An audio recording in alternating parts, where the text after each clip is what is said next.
10,130th meeting of the Security Council is called to order.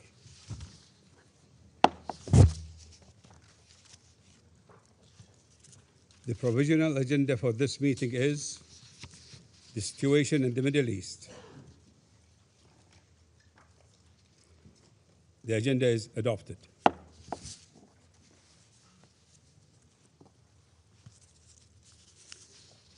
In accordance with the Rule 37 of the Council's Provisional Rules of Procedure, I invite the representatives of the Islamic Republic of Iran, Jordan, Kuwait, Qatar, Saudi Arabia, and the United Arab Emirates to participate in this meeting.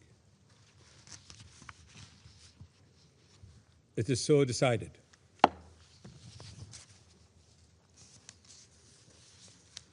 The Security Council will now begin its consideration of item 2 of the agenda.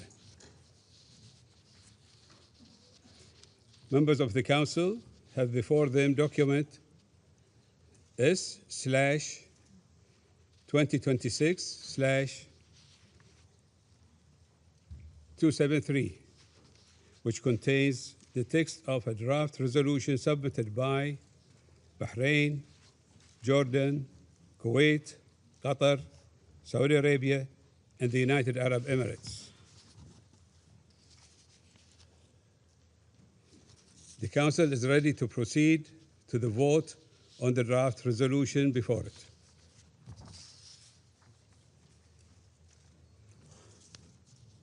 I now give the floor to those members of the Council who wish to make statements before the vote.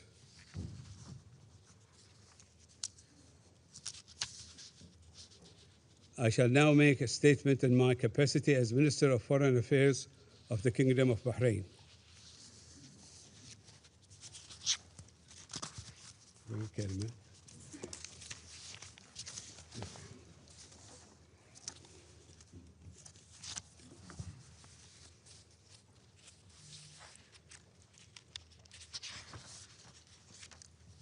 أصحاب السعادة، السلام عليكم ورحمة الله وبركاته.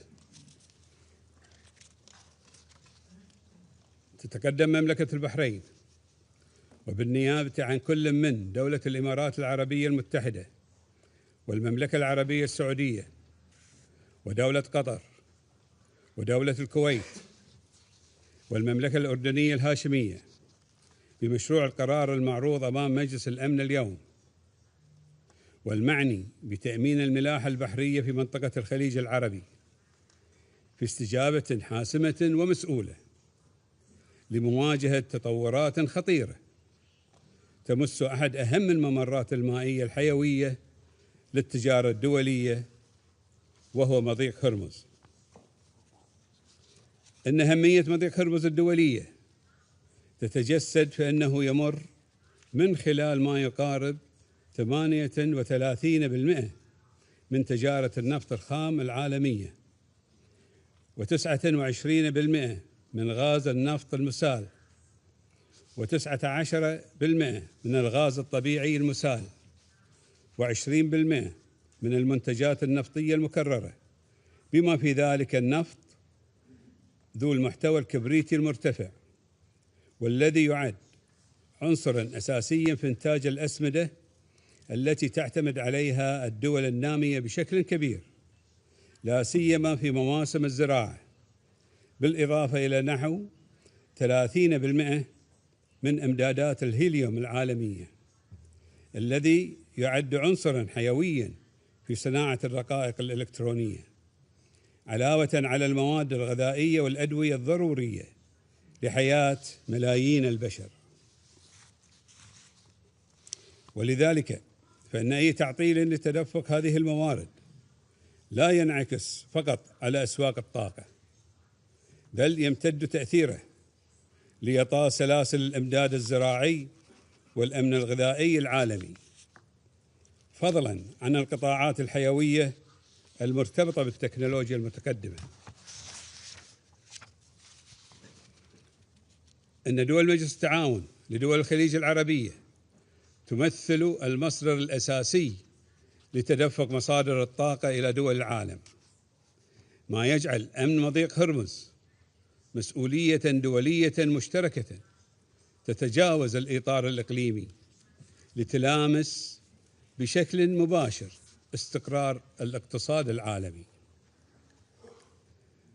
ولذلك نحن نقول وبصوت عال أمام مجلسكم المسؤول عن الحفاظ على الأمن والسلم الدوليين أن ليس من حق الجمهورية الإسلامية الإيرانية إغلاق هذا الممر المائي أمام الملاحة الدولية، وأن تحرم شعوب العالم من هذه المصادر الضرورية للحياة، منتهكة القانون الدولي ومعاهدة الأمم المتحدة لقانون البحار والمبادئ والقيم الأخلاقية والإنسانية.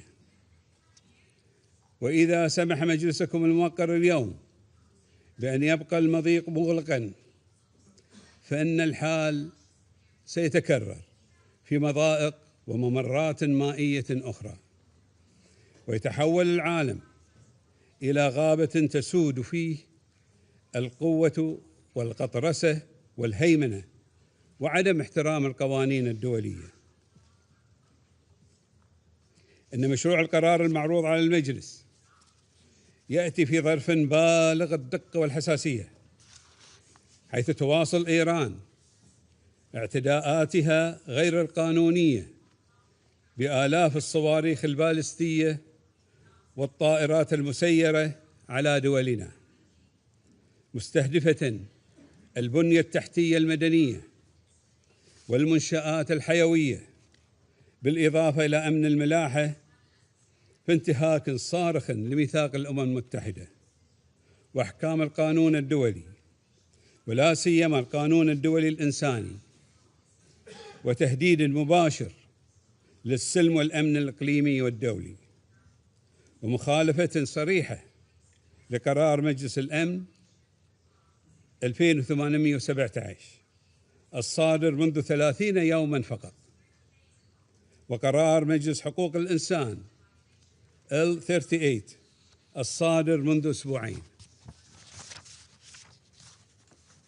إن عدم احترام الجمهورية الإسلامية الإيرانية للقرارات الدولية والإصرار على تهديد أمن الملاحة الدولية ليس أمراً طارئاً أو وليد اللحظة، بل يأتي ضمن نهج سلبي موثق.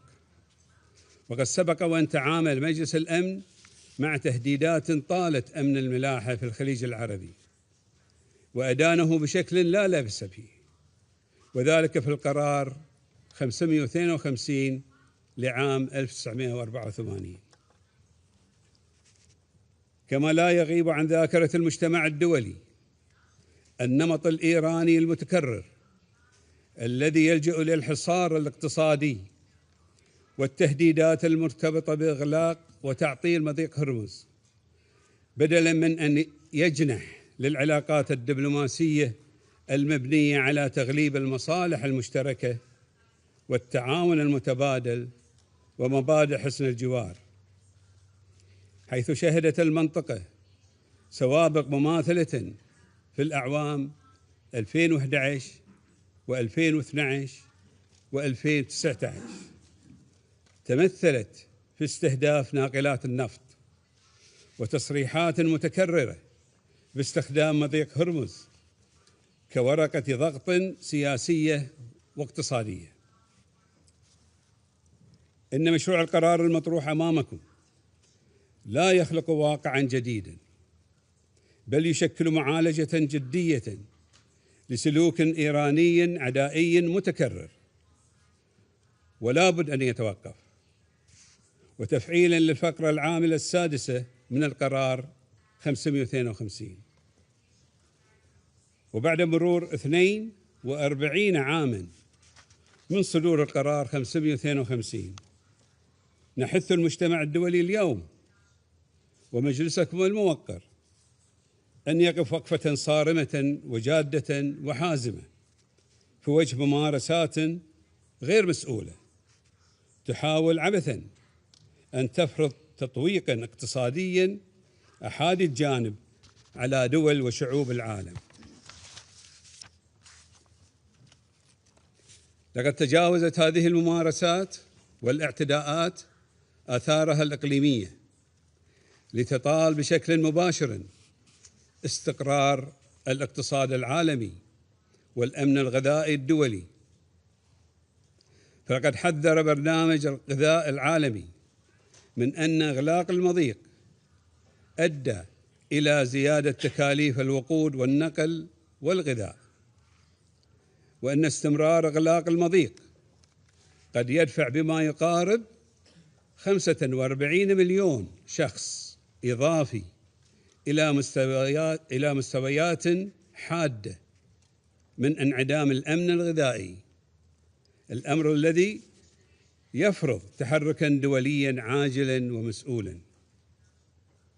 أصحاب السعادة، في ضوء ما يشهده العالم اليوم من اضطراب، لم يعد بالإمكان تجاهل أن عرقلة الملاحة في مضيق هرمز تمثل نمطاً سلوكياً ممنهجاً يقوم على توظيف هذا الممر الحيوي كأداة ضغط ومساومة سياسية.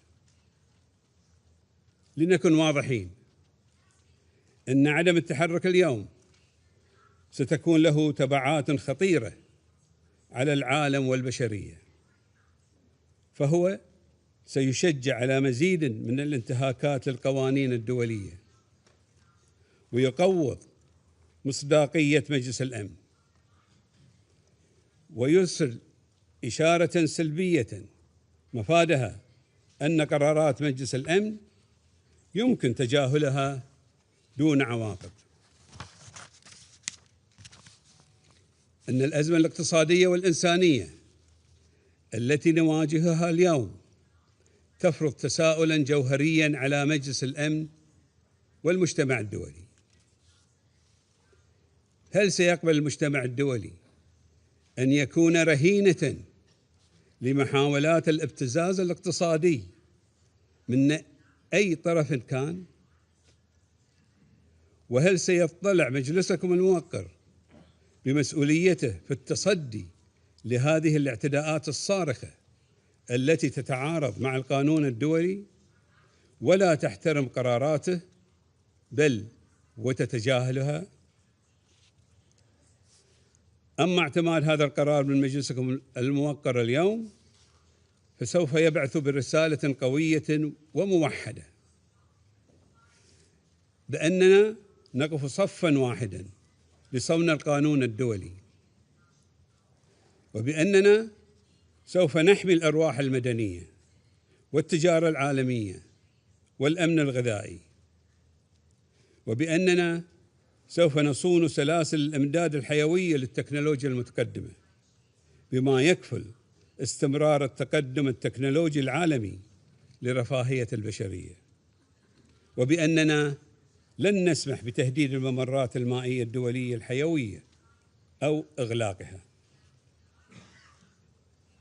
أصحاب السعادة، إن عضوية مملكة البحرين غير الدائمة في مجلس الأمن ورئاستنا لدورة شهر أبريل الحالي وضعتنا أمام تحد بالغ الدقة، وهو أن نحمي مصالح دولنا المتضررة والعالم أجمع، وأن نحافظ في الوقت ذاته على وحدة مجلس الأمن لكي يظل المجلس متحداً في مواقفه وقراراته. ولذلك حرصنا وبعد مفاوضات متواصلة ومناقشات مستفيضة على أن يكون مشروع القرار متوازناً وقابلاً للتنفيذ ويحقق الأهداف المنشودة في ظل مجلس أمن متحد في تأمين حرية الملاحة البحرية الدولية. ولذلك نحث جميع أعضاء هذا المجلس على دعم مشروع القرار، فمصداقية المجلس وأمن منطقتنا واستقرارها ونمو الاقتصاد العالمي والحفاظ على الأمن الغذائي والتقدم التكنولوجي جميعها تعتمد على قرار مجلسكم الموقر، وشكرا لكم.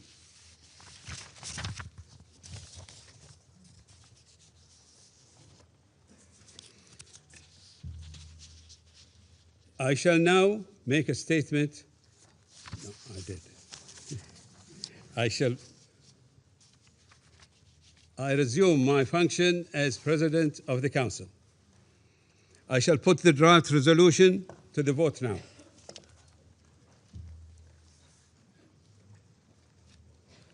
Will those in favor of the draft resolution contained in document S/2026/273 please raise their hand.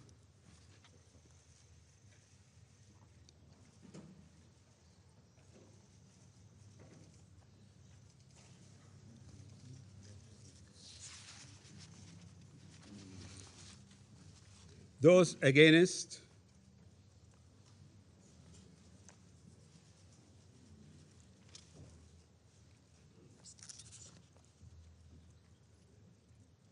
Abstentions?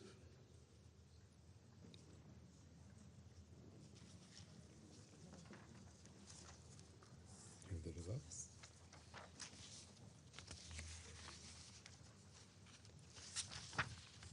The result of the voting is as follows: 11 votes in favor, 2 votes against, 2 abstentions.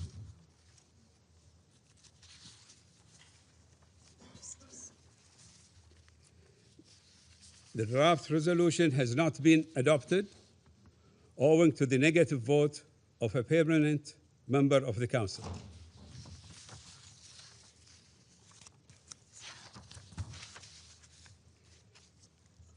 I now give the floor to those members of the Council who wish to make statements after the vote.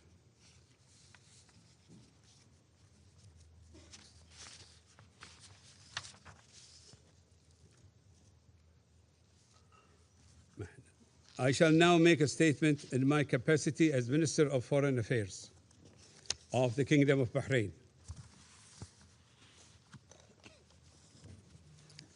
أصحاب السعادة، تعرف بلادي مملكة البحرين ودولة الإمارات العربية المتحدة والمملكة العربية السعودية ودولة قطر ودولة الكويت بالإضافة إلى المملكة الأردنية الهاشمية عن أسفها البالغ لعدم اعتماد مشروع القرار المعروض أمام مجلسكم الموقر اليوم. لقد أخفق المجلس في الاطلاع بمسؤوليته تجاه تصرف غير قانوني يتطلب وضوحا وحزما لا يحتملان التأجيل أو التردد. كنا نأمل أن يشكل مشروع القرار خطوة نحو حل دائم يضمن حرية الملاحة الدولية في مضيق هرمز كممر دولي لا يحق لأي دولة أن تعيق الإبحار فيه بموجب القانون الدولي. وفي هذا السياق نعيد التأكيد على صوت المجتمع الدولي والمتمثل في قرار المجلس الموقر 2817 لعام 2026 الذي عبر بوضوح عن فرض التزامات لا تحتمل التأويل أو الانتقائية في التنفيذ، وأن أي تقاعس عن تنفيذ هذه الالتزامات أو التهاون في فرضها يقوض مصداقية المجلس ويشجع على مزيد من الانتهاكات. وعليه نطالب الجمهورية الإسلامية الإيرانية بالامتثال الكامل لهذه الالتزامات والتعاون البناء مع المجتمع الدولي بدلاً من الاستمرار في انتهاج سياسات التصعيد وإطلاق الصواريخ البالستية والطائرات المسيرة على دول الجوار التي دعا مجلسكم إلى وقفها فوراً. ومحاولاتها الدائمة بفرض واقع يقوم على التهديد والضغط الاقتصادي من خلال إعاقة الملاحة في مضيق هرمز، بما لها من تداعيات على أمن الطاقة وإمدادات الغذاء والدواء والتجارة الدولية والاقتصاد العالمي بصورة واسعة. أصحاب السعادة، إن التهديدات التي تطال حرية الملاحة والأمن الإقليمي لا تسقط بالتقادم، ولا يمكن التعامل معها كأزمات عابرة، بل هي تحديات مستمرة تتطلب تحركا جماعيا وموقفا حاسما. ومن هذا المنطلق نؤكد أن دولنا ستواصل العمل بالتنسيق مع شركائها وحلفائها من أجل ضمان حرية الملاحة وحماية الممرات البحرية الدولية ومنع تكرار هذه التهديدات، بما يصون الأمن الاقتصادي العالمي ويحفظ مصالح المجتمع الدولي. إن مشروع القرار الذي لم يعتمد من مجلس الكون الموقر يعكس استجابة ضرورية لتطورات خطيرة أوجدت تهديداً مباشراً لحرية الملاحة البحرية، وأثرت على سلامة واستقرار التجارة الدولية وأسواق الطاقة وإمدادات الغذاء والدواء. كما أن المشروع كان يهدف إلى ترسيخ مبادئ القانون الدولي ذات الصلة بحرية الملاحة وضمان عدم استخدام الممرات البحرية كأدوات ضغط أو ابتزاز، وأن عدم اعتماده اليوم يبعث برسالة خاطئة إلى شعوب العالم مفادها أن تهديد الممرات الدولية يمكن أن يمر دون رد جماعي حازم من المنظمة الدولية المسؤولة عن الحفاظ على الأمن والسلم الدوليين.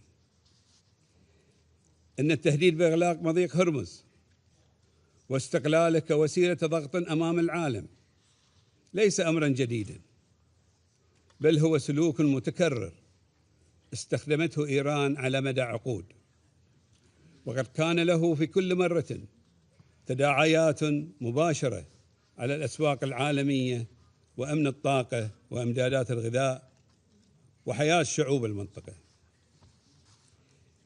إننا نعتبر أن تهاون المجلس في التعامل مع هذه التداعيات بحزم لن يؤدي إلا إلى ترسيخ هذا النمط من السلوك غير المسؤول المخالف للقوانين الدولية وتوسيع نطاق مخاطره، بما يهدد بشكل مباشر استقرار النظام الدولي ككل. إن منطقة الخليج العربي ليست بعيدة عن دولكم لا جغرافيا ولا اقتصاديا، بل هي في صميم استقراركم وازدهاركم، فأمنها هو أمنكم جميعا. ودول الخليج لا تكتفي بتأمين إمدادات الطاقة التي تحرك الاقتصاد العالمي، بل تسهم في استقرار الأسواق وتدعم سلاسل الإمداد، وتعد شريكا تجاريا واستثماريا موثوقا، ولا سيما للدول النامية ودول الجنوب العالمي التي تجد نفسها في الخط الأمامي المتضرر من هذه الأزمات، وتتحمل بشكل غير متناسب كلفة أي اضطراب في سلاسل الإمداد وأسواق الطاقة. كما تساهم دولنا في تطوير الصناعات المستقبلية بما في ذلك سلاسل الطاقة والتقنيات المرتبطة بها، وتحتضن مجتمعاتها كفاءات من مختلف دول العالم، حيث يعمل أبناءكم جنبا إلى جنب مع أبنائنا في بيئة قائمة على الأمن والكرامة والفرص المتكافئة والمستقبل المنشود. أصحاب السعادة، أن عدم اعتماد مشروع القرار لا يغير الحقائق على الأرض، ولا يحمي البحارة المدنيين، ولا أمن سلاسل الإمداد العالمية، ولا يضمن التدفق الحر للطاقة والتجارة، ولا يعفي المسؤولين عن انتهاكات القانون الدولي من المساءلة، بل يثير تساؤلات جدية حول قدرة هذا المجلس على الاطلاع بمسؤوليته الأساسية في حفظ السلم والأمن الدوليين. وليكن واضحاً للجمهورية الإسلامية الإيرانية أن الهجمات المستمرة التي تشنها ضد السفن التجارية ومحاولاتها عرقلة المرور العابر المشروع عبر مضيق هرمز تشكل انتهاكاً صارخاً للقانون الدولي ومعاهدة الأمم المتحدة لقانون البحار، وتهديداً مباشراً للأمن والسلم الدوليين، وأن عدم اعتماد هذا القرار لا يضفي شرعية على هذه الأفعال المضرة بمصالح دول وشعوب العالم، ولا يضعف الالتزامات القانونية القائمة، ولا ينتقص من حق الدول في اتخاذ ما يلزم فردياً وجماعياً دفاعاً عن سيادتها وأمنها واستقرارها ومصالحها ومصالح دول وشعوب المنطقة، بما يتسق مع المادة 51 من ميثاق الأمم المتحدة كما ورد بناء على قرار مجلسكم 2817.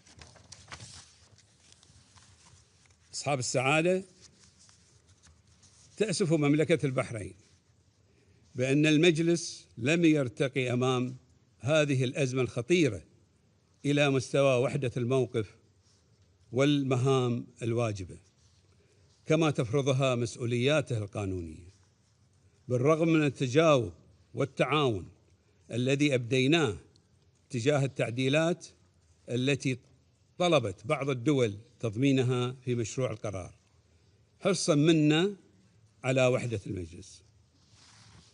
ونؤكد بأننا سوف نواصل العمل مع شركائنا الإقليميين والدوليين لحماية الملاحة البحرية وصون الأرواح المدنية، والعمل مع مجلسكم الموقر لحث إيران على الالتزام بالتنفيذ الفوري لبنود القرار رقم 2817. إن مصداقية هذا المجلس وضعت اليوم على المحك، فهي ليست مفهوما مجردا، بل تقاس بقدرته على التحرك الإيجابي عندما يستلزم الأمر ذلك. أما المسؤولية فهي لا تزال قائمة، وستواصل مملكة البحرين الاطلاع بها إلى جانب كل من يلتزم بالقانون الدولي ويؤمن بالعدالة وحق الشعوب في العيش بكرامة ومساواة دون خوف من المستقبل. وشكرا لكم.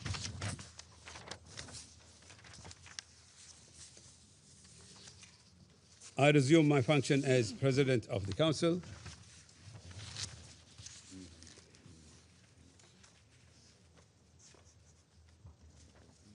I give the floor to the representative of the United States. Thank you, Mr. President, for your statement. In mine, I want to be clear. I want to be very clear that the United States stands with Bahrain. The United States stands with the people of the Gulf at this moment of reckoning. Colleagues, this is a time for choosing, and the countries that just opposed this resolution, led by the Kingdom of Bahrain, have chosen to oppose them. Just over 3 weeks ago, this council adopted a resolution which garnered a record-setting, a UN record of 136 co-sponsors with no opposition in this council. It was the most supported resolution in UN history, and that resolution clearly demanded that Iran immediately cease its attacks and threats against neighboring states and condemned its obstruction of safe civilian shipping through the Strait of Hormuz. As President Trump explained in his statement last week to the nation and the world, we are here because Iran's tyrannical regime has persisted for decades in escalating its attacks against the American people, our allies in the region, and the world's commercial fleets, in flagrant violation of international law and nearly a dozen resolutions from the United Nations Security Council. Colleagues, 47 years ago, the Iranian regime's first act was to take dozens of Americans hostage. Now, it's taking the Strait of Hormuz hostage, and with it, attempting to take the world's economy hostage. Well, colleagues, that may be its last act. We'll see. Iran has laid mines in the strait. They are firing upon civilian commercial vessels. These vessels are carrying fertilizer, oil, medical supplies, other critical goods around the world. They are threatening the entire world with energy shortages, disrupted supply chains, and possibly even famine.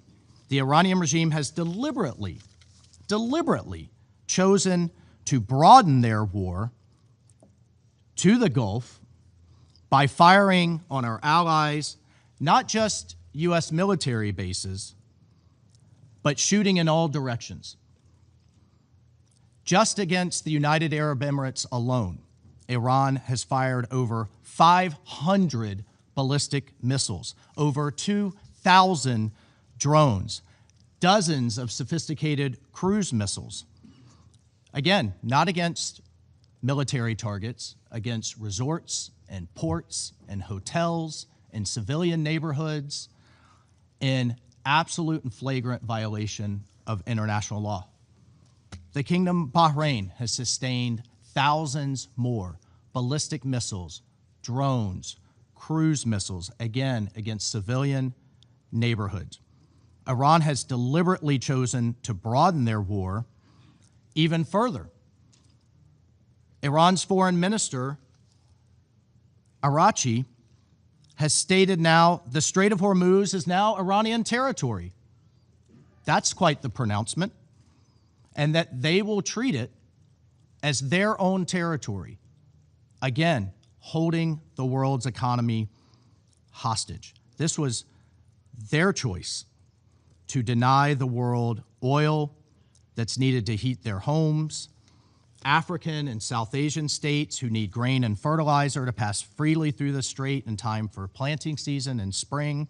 As we speak, colleagues, as we speak right now, 80 UN and international humanitarian groups delivering medical aid, shelter, supplies, and food to humanitarian crises in the Congo, in Sudan, in Gaza, cannot pass through the strait. No one should tolerate that they are holding the global economy at gunpoint, but today, Russia and China did tolerate it. They sided with a regime that seeks to intimidate the Gulf into submission, even as it brutalizes its own people during a national internet blackout for daring to imagine dignity or freedom. Now it seeks to punish the world as cynical leverage in its death to America approach to foreign policy. Colleagues, the blight Iran has inflicted upon us, you, and its own people, it did not begin on March 11th. It did not begin February 28th or even today. For nearly half a century, the Islamic Republic of Iran, the world's leading state sponsor of terrorism, has built its reason for existence on the violent exporting of a revolution. It's built its reason for existence on intimidation and terror. And I commend Bahrain and everyone who voted with this resolution for saying enough is enough. It has attacked American embassies. It has murdered hundreds of American diplomats, service members, and civilians. It has bombed American barracks and businesses. It has tried to bomb our cities. It has even repeatedly conspired and failed to assassinate the President of the United States. The perpetrator of that Iranian plot was just convicted right down the street in Brooklyn in an American court. Thank God. This year alone, multiple agents of the Iranian government were convicted and intercepted in other plots to kill the president and an American-Iranian dissident who spoke right here at this council, Masa Alinejad, all in clear violation of Security Council Resolution 1373, which prohibits states from supporting acts of terror. 47 years and counting, colleagues, Iran has campaigned against peace in the region by any means necessary. Just this January, it slaughtered tens of thousands of its own citizens, as we discussed right here in this council. But yet, the regime then promised no more executions on its citizens. But what are they doing? Violating that promise, and instead are slaughtering, on average, 1 Iranian per day. People who dare to protest their own government. Iran has also armed terrorist proxies, targeted civilians, strangled shipping lanes, and destabilized governments. As a 2019 UN Secretary General report affirmed, it has hidden and encouraged its proxies to hide behind civilians and civilian infrastructure to attack Americans and our allies. The Secretary General himself affirmed Iran hides military hardware in hospitals and schools and civilian neighborhoods for propaganda purposes in the most sick and despicable way. Don't take that from me. Take that from the Secretary General and his own report. And now, according to the UN's UNICEF, the IRGC is openly recruiting children as young as 12 to be child soldiers. Right now, as their country suffers, they are spending millions per day to enforce an internet blackout on those same civilians and those same children that they are executing for daring to protest. Why is all of this happening? Because regional peace is a threat to Iran. Apparently, it's not good, or apparently it's bad for China and Russia too. It exposes the Iranian regime for what it is, which is a dictatorship punching at the kneecaps of its neighbors who have realized a better future for their people. Just across the Strait of Hormuz, cities like Dubai, Doha, and Manama, and Riyadh beckon the Iranian people for a better future. That's the threat, colleagues.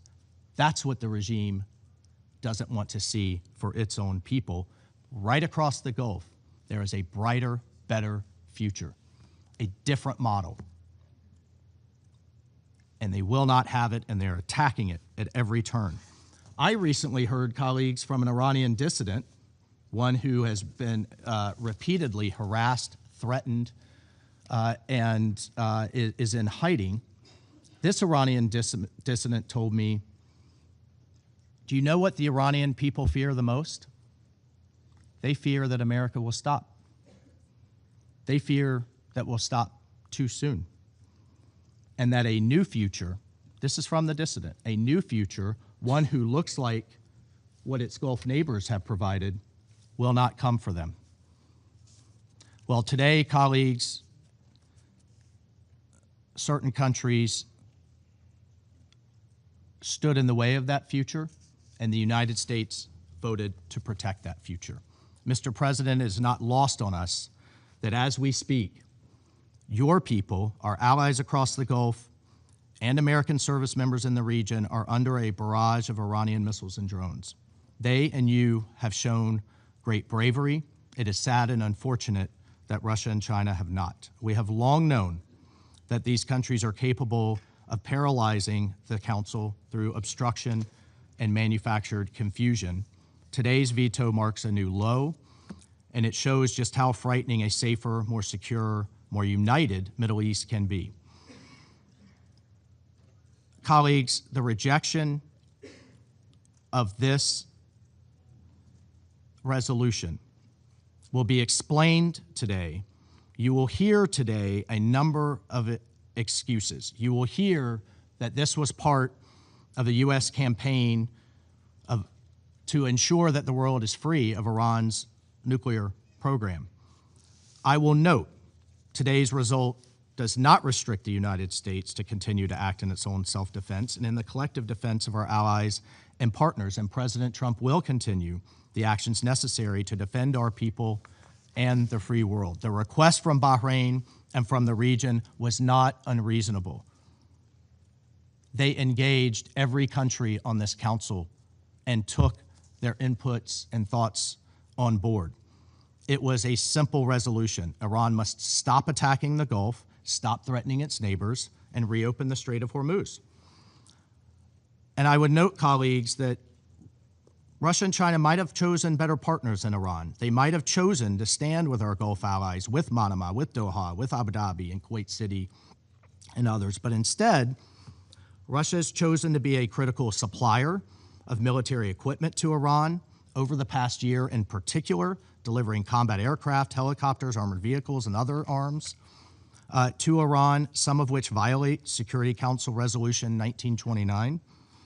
Iran likewise has supplied Russia with hundreds of attack UAVs and UAV technology for use in Ukraine, including transfers before October 2023, and therefore in violation of Security Council Resolution 2231, which placed an arms embargo on Iran, voted by this council.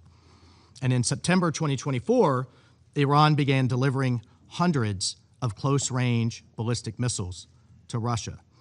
Meanwhile, China imports over 80% of Iran's illicit oil, and Chinese entities have exported significant quantities of components intended for attack drones and technologies that could be used in ballistic missiles.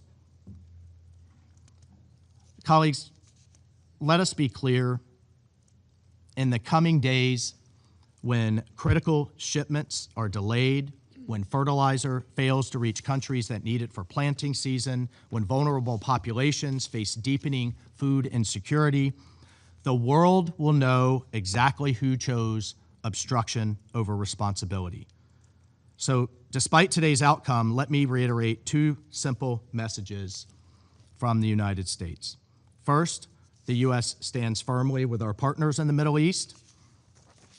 Second, the Strait of Hormuz is too vital to the world to be used as hostage, to be choked, to be weaponized by any one state.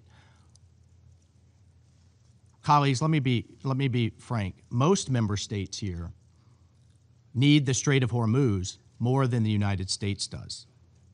Still, as this council knows, the U.S. has consistently pursued a diplomatic resolution even as we continue to achieve our objectives in Operation Epic Fury. We have put serious diplomatic proposals before Iran. The U.S. remains prepared for meaningful diplomacy, but diplomacy cannot succeed where defiance, delay, and escalation remain Tehran's only response. We are grateful to our mediating partners for their continued effort to secure a peaceful resolution, but Iran has to choose one. Colleagues, Iran is a direct threat to international peace and security. It is responsible for its own thuggery, and it alone is responsible for the ramifications. The book I live by, in that book, God has, quote, provided a way out, end quote. And even now, on the heels of Holy Week, Iran can also choose to reverse its decision to reopen the strait, to seek peace, and to make amends. But until then and afterwards, we call on responsible nations to join us in securing the Strait of Hormuz, protecting it, ensuring that it remains open to lawful commerce, to humanitarian goods, and the free movement of the world's goods. Mr. President, the United States and its allies will protect our interests, our people, and a better future for all, even while members of this council partnered with the Iranian regime, work to do the exact opposite. I thank you. I thank the representative of the United States. I give the floor to the representative of Panama. Gracias, señor presidente. Panamá saluda el liderazgo de Bahrein por presentar y conducir este proceso de negociación, así como los esfuerzos que ha realizado para acercar posiciones entre los miembros del Consejo. Panamá reconoce la importancia crítica de salvaguardar por todas las partes y en todo momento la protección de la población civil e infraestructura crítica, así como la seguridad marítima y la libertad de navegación en el Estrecho de Hormuz, una vía esencial para el comercio internacional, la seguridad energética y la estabilidad económica global.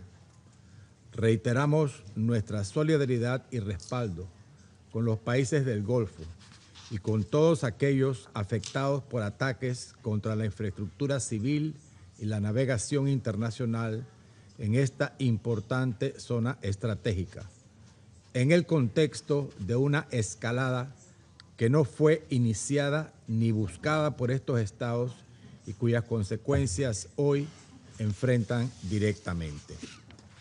Panamá copatrocinó y votó a favor de la resolución 2817 de 2026, mediante la cual este Consejo condenó los ataques contra los países del Golfo, reafirmó el respeto a su soberanía e integridad territorial y exigió el cese inmediato de dichos ataques.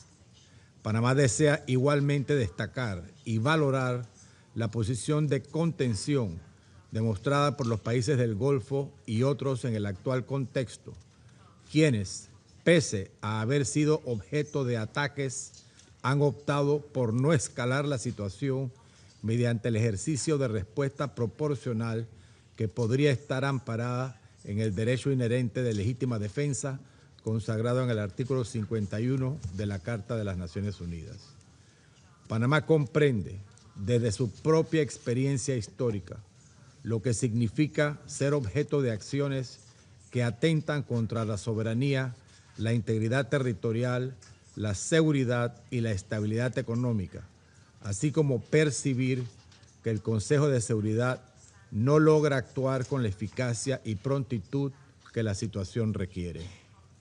La crudeza de la escalada actual y la intensificación de los bombardeos que se desarrolla en estos momentos refuerza nuestra convicción de que este Consejo no puede permanecer ajeno ante situaciones que impactan directamente la paz y la seguridad internacionales.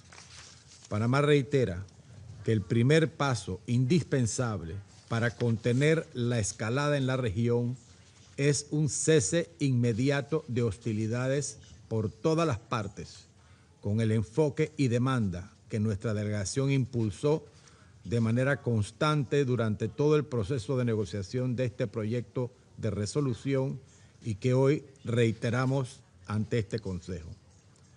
Esta posición refleja nuestra convicción de que no existe una solución militar a la actual escalada y que ninguna solución sostenible puede alcanzarse sin priorizar el diálogo, la diplomacia y la negociación como medios fundamentales para la solución de controversias internacionales.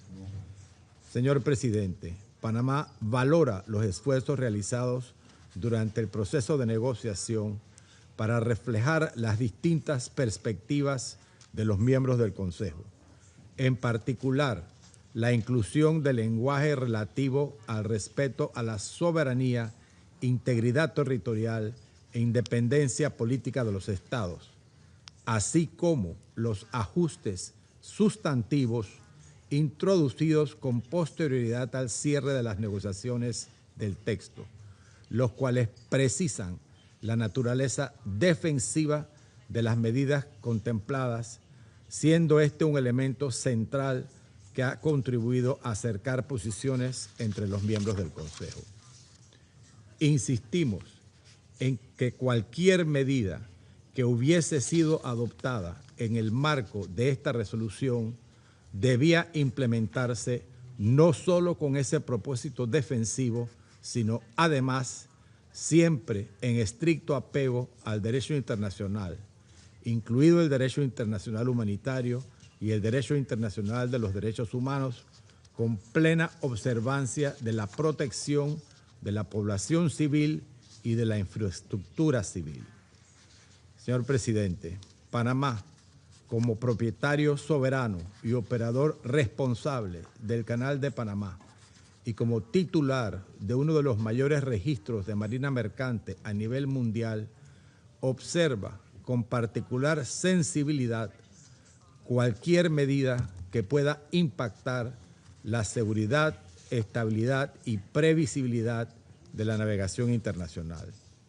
Estas consideraciones tienen implicaciones directas y concretas para nuestro país, en la medida en que escenarios de escalada pueden repercutir de manera perjudicial en otras rutas marítimas estratégicas.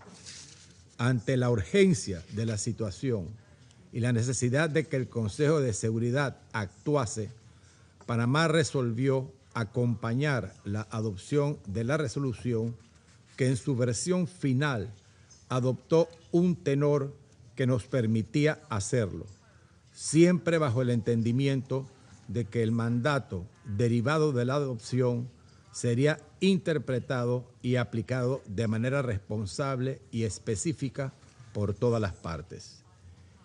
Este voto refleja una decisión responsable orientada a evitar mayores riesgos para la población civil y la infraestructura crítica, así como a contribuir a la distensión de la escalada y a la protección de la navegación internacional y de las cadenas de suministro globales. Muchas gracias.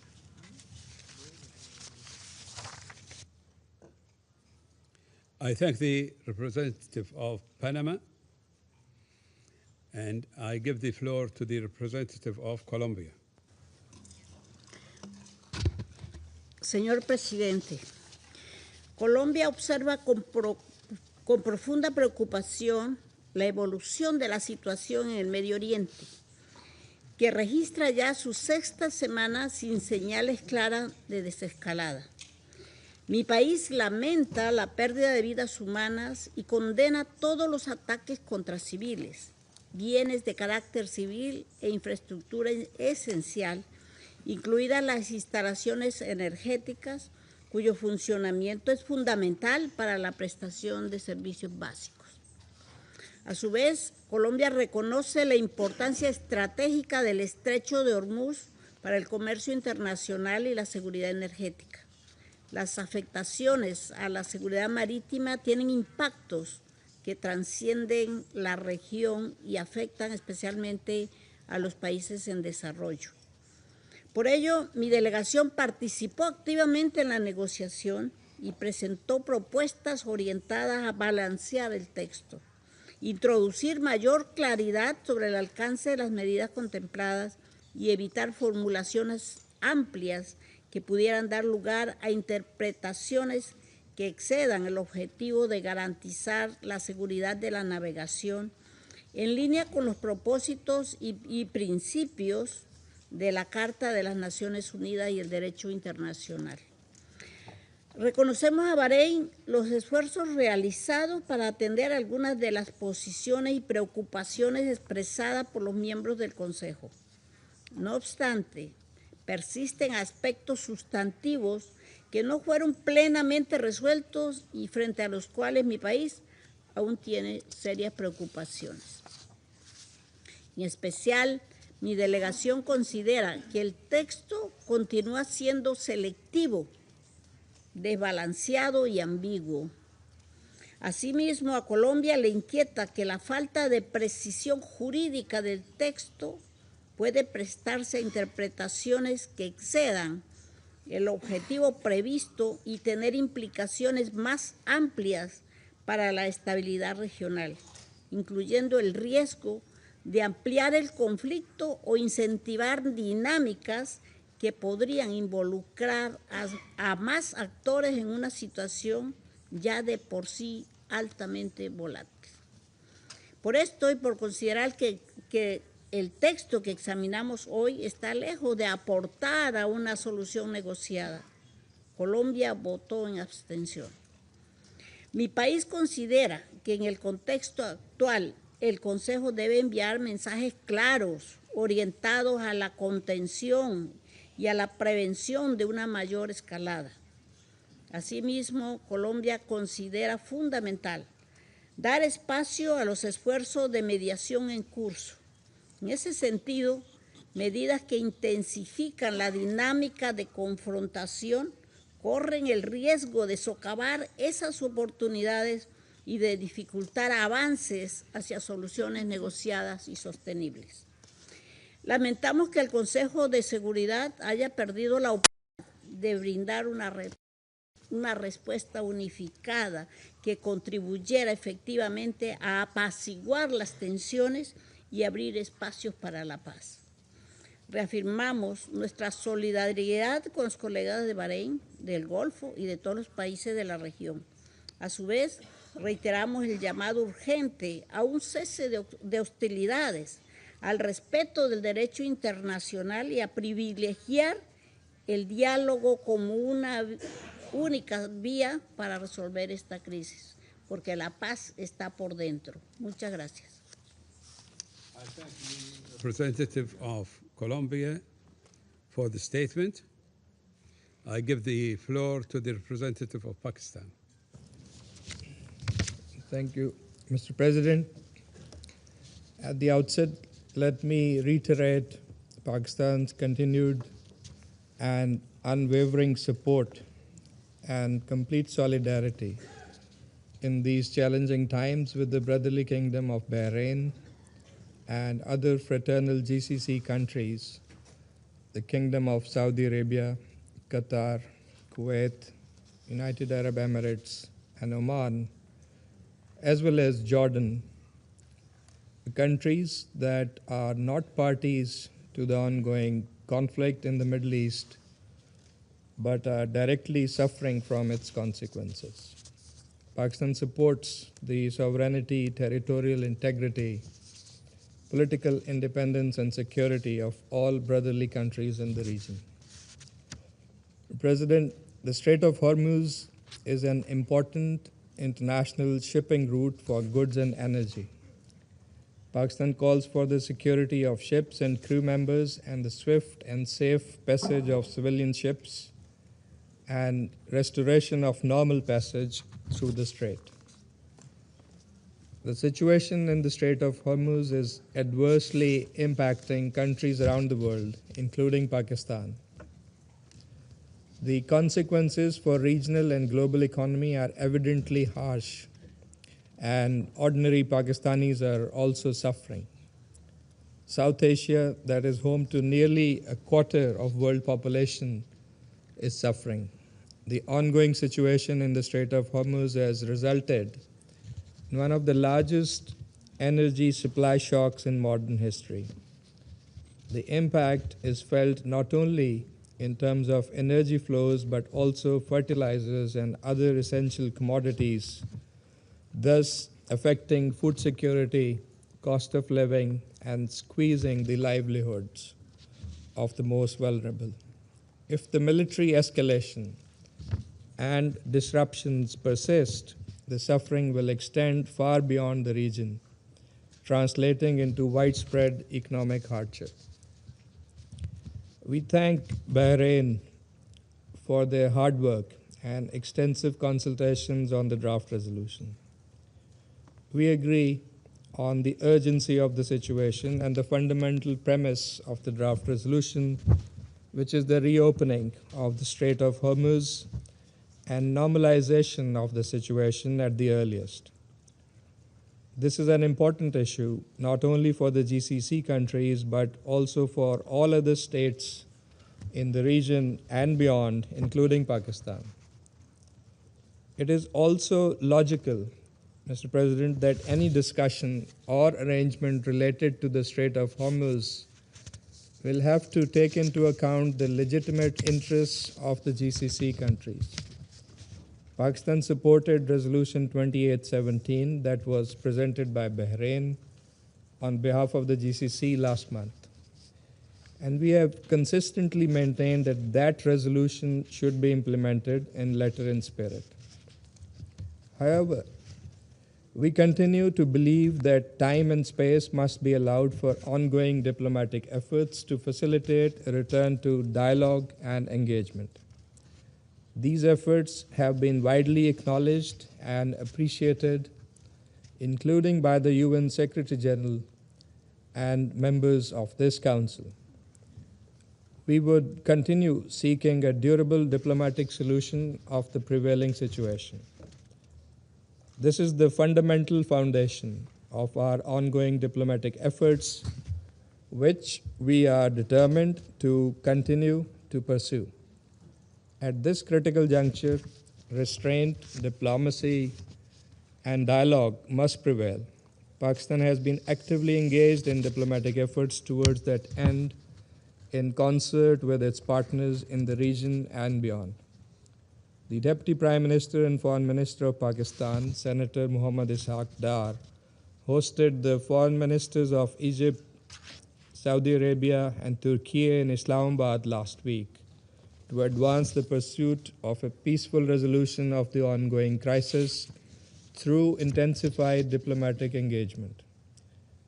After the Deputy Prime Minister's meeting with His Excellency Mr. Wang Yi, the Foreign Minister of China, in Beijing last week, China and Pakistan announced a 5-point initiative with a sequenced roadmap encapsulating an immediate halt to hostilities, launch of inclusive peace talks, protection of civilians and critical infrastructure, restoration of maritime security in the Strait of Hormuz, and a firm reaffirmation of the UN Charter and international law as the indispensable framework for a lasting political settlement.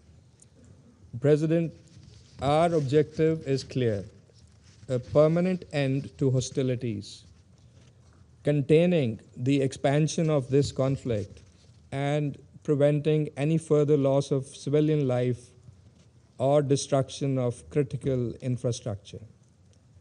Pakistan remains committed to continue playing its constructive role in promoting dialogue, fostering understanding, and supporting all efforts aimed at achieving lasting peace in the region.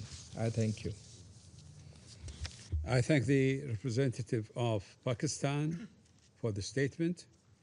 I give the floor to the representative of France.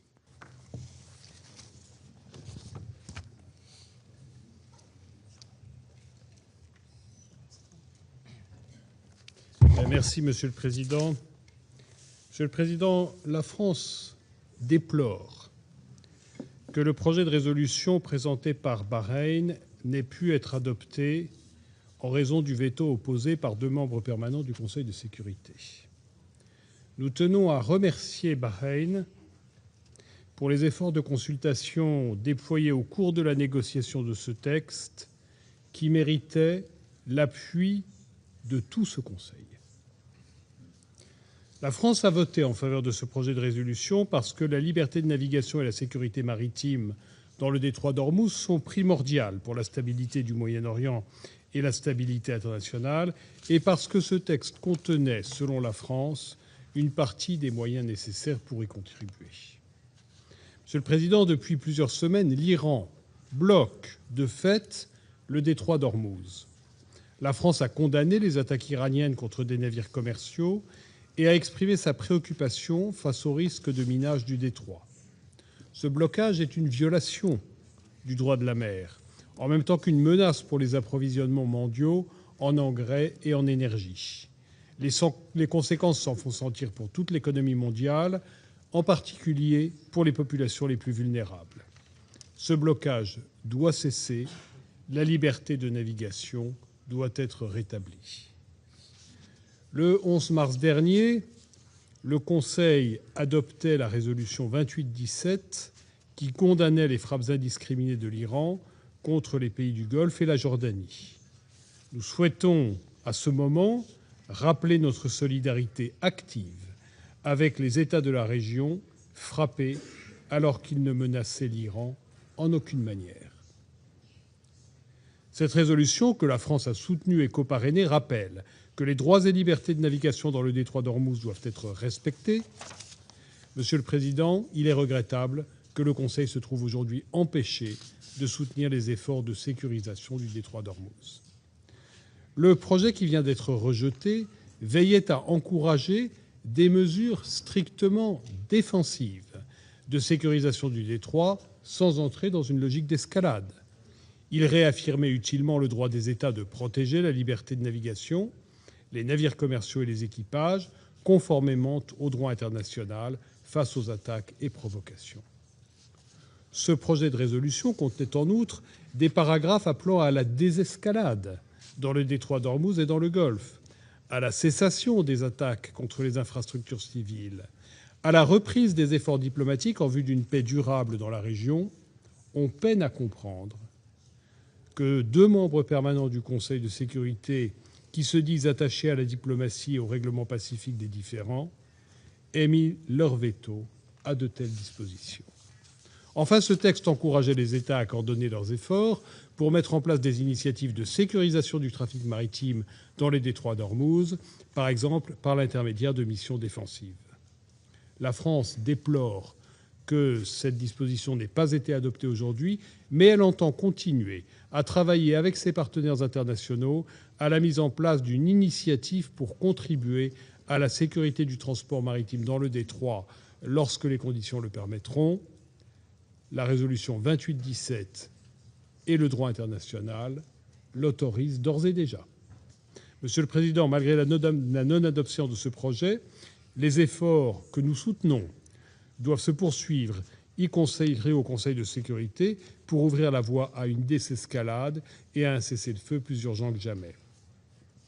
Pour rétablir la liberté de navigation dans le détroit d'Ormuz, conformément au droit de la mer, et au-delà, pour répondre aux multiples menaces posées par l'Iran, qu'il s'agisse de son soutien à son réseau d'alliés régionaux, dont le Liban est aujourd'hui la première victime, ou de ses programmes nucléaires et balistiques. La France est prête à y contribuer dans le cadre de ce Conseil. La position de la France est constante depuis plus de 20 ans. Ces menaces ne trouveront pas de réponse durable par la voie militaire. Elles devront faire l'objet d'un accord négocié par lequel l'Iran devra se résoudre à des concessions majeures pour répondre aux préoccupations légitimes de la communauté internationale. Là aussi, la France demeure prête à contribuer aux efforts en ce sens. Je vous remercie. I thank the representative of France for the statement. I give the floor to the representative of Greece. Greece voted in favor of the resolution presented on behalf of Bahrain, Jordan, Kuwait, Qatar, Saudi Arabia, and the United Arab Emirates, reiterating its strong solidarity to the countries of the Gulf and reaffirming the importance of safeguarding freedom of navigation and maritime security in the Strait of Hormuz. On this occasion, I would like to thank Bahrain for their tireless efforts to drafting this resolution, and we regret that its adoption was not made possible today. The Strait of Hormuz remains one of the most critical maritime routes and a vital artery for global international trade and energy supply. Any disruption to its normal functioning carries immediate and far-reaching consequences for international peace and security. Freedom of navigation constitutes a public good. We have repeatedly condemned Iran's illegal and unprovoked attacks against the countries of the Gulf region and elsewhere. Any actions by Iran that jeopardize that unimpeded passage of commercial and merchant vessels through the Strait of Hormuz must cease immediately. Greece remains firmly committed to promoting maritime security and freedom of navigation in accordance with international law as reflected in the UN Convention of the Law of the Seas, UNCLOS. It is in this context that Greece today voted in favor of this resolution, which aim was and is to encourage the coordination of efforts defensive in nature to ensure the safe and unimpeded flow of maritime traffic through the Strait of Hormuz and to contribute to stability in global energy markets. All ships should enjoy the right of transit passage through the Strait of Hormuz in accordance with international law as reflected in the UN Convention of the Law of the Sea, which is rightly recognized as the Constitution of the Ocean and codifies customary international law and is thus binding by all states. In concluding, Mr. President, a de-escalation of hostilities remains of paramount importance, both with regards to the wider conflict and the situation in the Strait of Hormuz. All parties must exercise maximum restraint, prevent a further spiral of violence, and urgently work towards reopening credible channels of dialogue. Our aim must remain to find ways to return to the negotiating table with a view to a peaceful settlement in line with international law and the UN Charter. I thank you. The representative of Greece for the statement. I give the floor to the representative of Denmark. Thank you, Mr. President. Mr. President, Denmark voted in favor of this resolution. We did so with a grave sense of responsibility and a firm commitment to supporting all efforts to ensure freedom of navigation in the Strait of Hormuz and to bring the hostilities in the Middle East to an end. Denmark is deeply concerned by the continuous escalation across the region. For 5 weeks, this conflict has raged, bringing with it more death and destruction by the day and further destabilization of the already volatile and tense situation. Our vote today reflects our belief in the urgent need to address these developments. Mr. President, Iran's attacks continue unabated against countries in the region and beyond. Denmark strongly condemns these continued attacks, which must stop immediately, and we express our full solidarity with all the countries concerned. De-escalation and respect for international law, including international humanitarian law, are now more important than ever. All diplomatic efforts to reduce tensions must be pursued. We welcome any such efforts and call for negotiations to be resumed in good faith. We welcome the Secretary General's appointment of Jean Arnaud as his personal envoy to lead UN efforts on the conflict in the Middle East and its consequences. Mr. President, many aspects of this conflict have sent shockwaves across the globe. This is particularly true for the closure of the Strait of Hormuz, caused by Iran's actions. This closure is not only a disruption, but a dangerous escalation, measured in lives and livelihoods lost. Global growth and development depend on the freedom of navigation, the repercussions for the global economy, and, increasingly, for food security, in particular across developing countries, are enormous. As a great maritime nation, Denmark is committed to maritime security, to open sea lanes, and to the safety of all seafarers. Mr. President, Iran's actions near and around the Strait of Hormuz constitute a threat to international peace and security. Iran must immediately cease all attacks and any other attempts to impede lawful transit passage in the Strait of Hormuz. It is crucial to permanently restore safe passage and ensure freedom of navigation in the Strait of Hormuz, consistent with Security Council Resolution 2817 and the United Nations Convention on the Law of the Sea. That is why Denmark voted in favor of this resolution. While we strongly regret that it was not possible to adopt this resolution today due to the vetoes cast by 2 permanent members, Denmark remains committed to safeguarding peace, security, and stability in the Middle East. I thank you. I thank the representative of Denmark for the statement. I give the floor to the representative of Latvia. Thank you, Mr. President. Latvia voted in favor of the resolution submitted by Bahrain, and we express our regret that a positive outcome was not reached.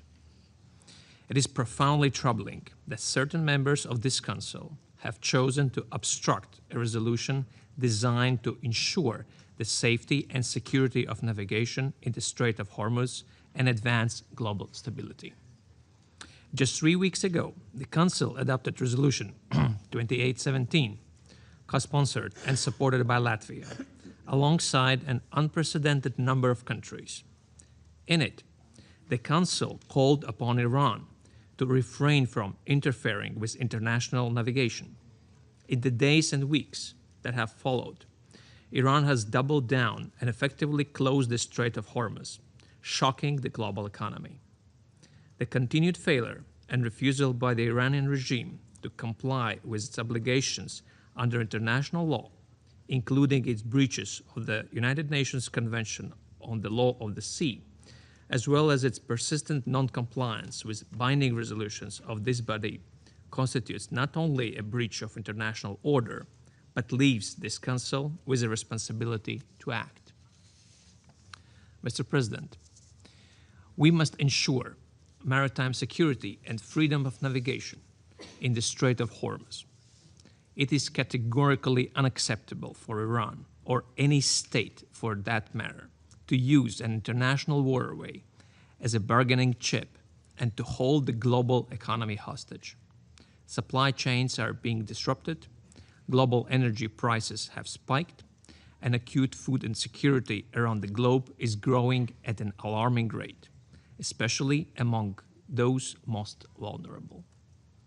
Iran is setting a dangerous precedent which we cannot allow or normalize, and we commend Bahrain for addressing precisely this crucial reality in its resolution. Finally, alongside the unprecedented closure of the Strait, the Iranian regime is continuing its unprovoked strikes against countries in the region. We condemn these attacks against civilians and civilian infrastructure, and reiterate our steadfast solidarity with our partners in the region. We repeat our calls for immediate de-escalation and for protection of civilians. Mr. President, allow me to once more express my sincere appreciation to Bahrain for their efforts on this pressing matter. Thank you. I thank the representative of Latvia for the statement. I give the floor to the representative of the Russian Federation. Господин председатель, Российская Федерация проголосовала против внесенного Бахрейном, Иорданией, Катаром, Кувейтом, Объединенными Арабскими Эмиратами и Саудовской Аравией проекта резолюции в отношении ситуации в Ормузском проливе и прилегающих к нему водах. Позиция нашей страны в отношении нынешнего кризиса на Ближнем Востоке имеет принципиальный, последовательный и объективный характер. Мы осуждаем агрессию Соединенных Штатов и Израиля в отношении Ирана.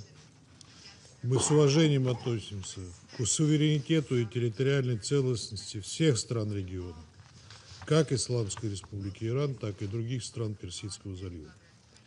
Мы считаем недопустимыми удары по их мирным жителям и гражданской инфраструктуре.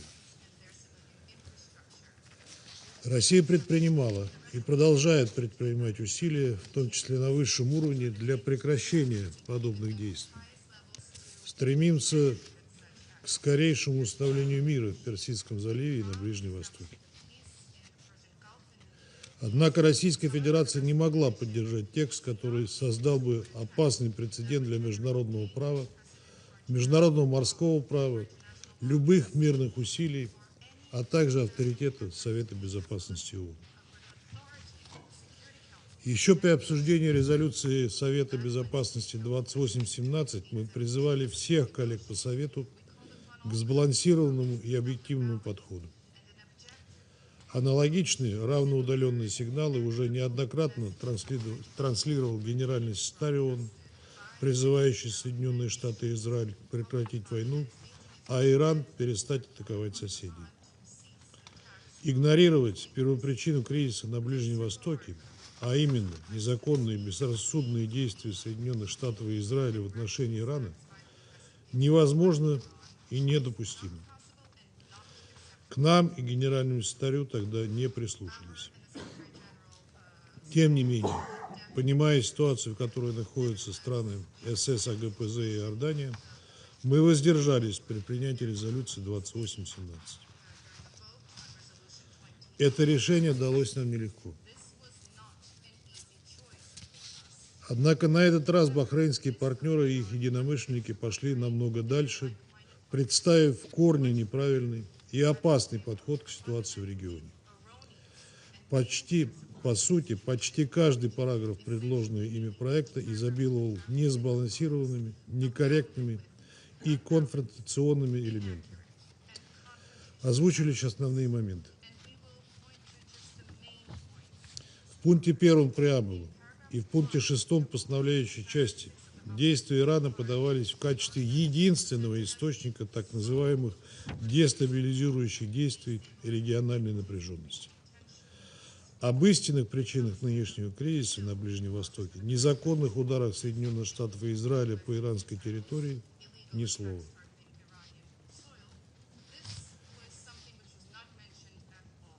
И это при том, что в пункте 3 преамбулы авторы сами указывали, что угрозы морскому судоходству в Ормузском проливе начали возникать именно 28 февраля 2026 года. Это, к слову, противоречило их же собственным заверениям о том, что нынешняя инициатива была призвана стать ответом на некие десятилетия угроз свободе навигации со стороны Ирана. В пункте 6 преамбулы попытки помешать проходу судов через Ормузский пролив безапелляционно изображались в качестве угрозы международному миру и безопасности. Намеренно опускался тот факт, что значительная часть Ормузского пролива относится к территориальным водам Ирана.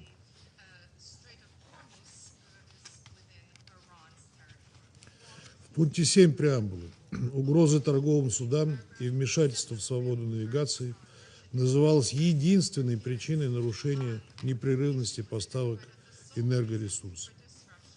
Опять же, без указания на первопричины кризиса, о которых откровенно сказал и сам президент США, публично признавший, что окончание боевых действий приведет к открытию Ормузского пролива.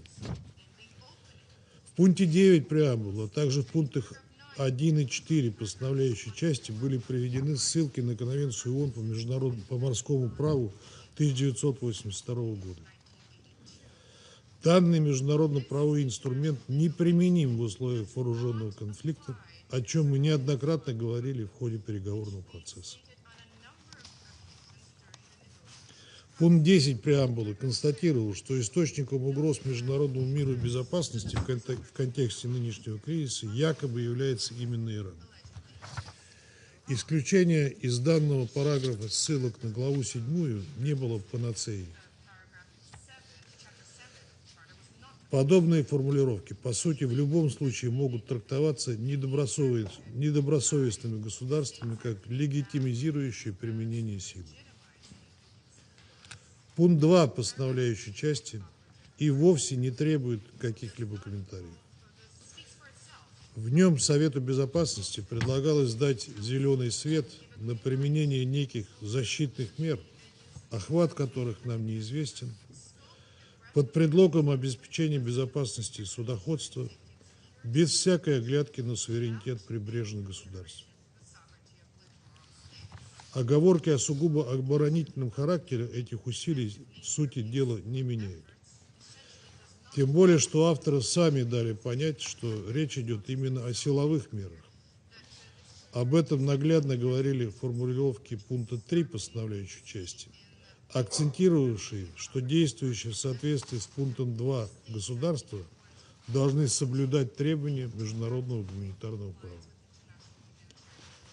В пункте 7 постановляющей части указывалось, что Совет Безопасности ООН будет готов рассмотреть дальнейшие меры против тех, кто подрывает права и свободы судоходства. Это является неприкрытым намеком на попытки санкционного давления, вне зависимости от того, сказано это прямо или нет. В пунктах 7 и 8 речь шла не только об Ормузском, но и о Баб-аль-Мандебском проливе. То есть авторы сознательно расширяли географический охват своего проекта, давая тем самым еще больше поводов для его расширительных трактовок. В пункте 9 постановляющей части, несмотря на правильный посыл, призыв к дипломатии, речь шла исключительно о прекращении боевых действий в регионе Персидского и Оманского заливов, а также в Ормузском проливе. О необходимости прекращения американо-израильской агрессии ни слова.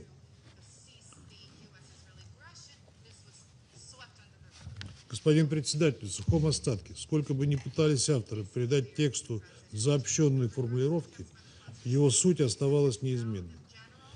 Предоставление карт-бланша на продолжение агрессивных действий и дальнейшую эскалацию.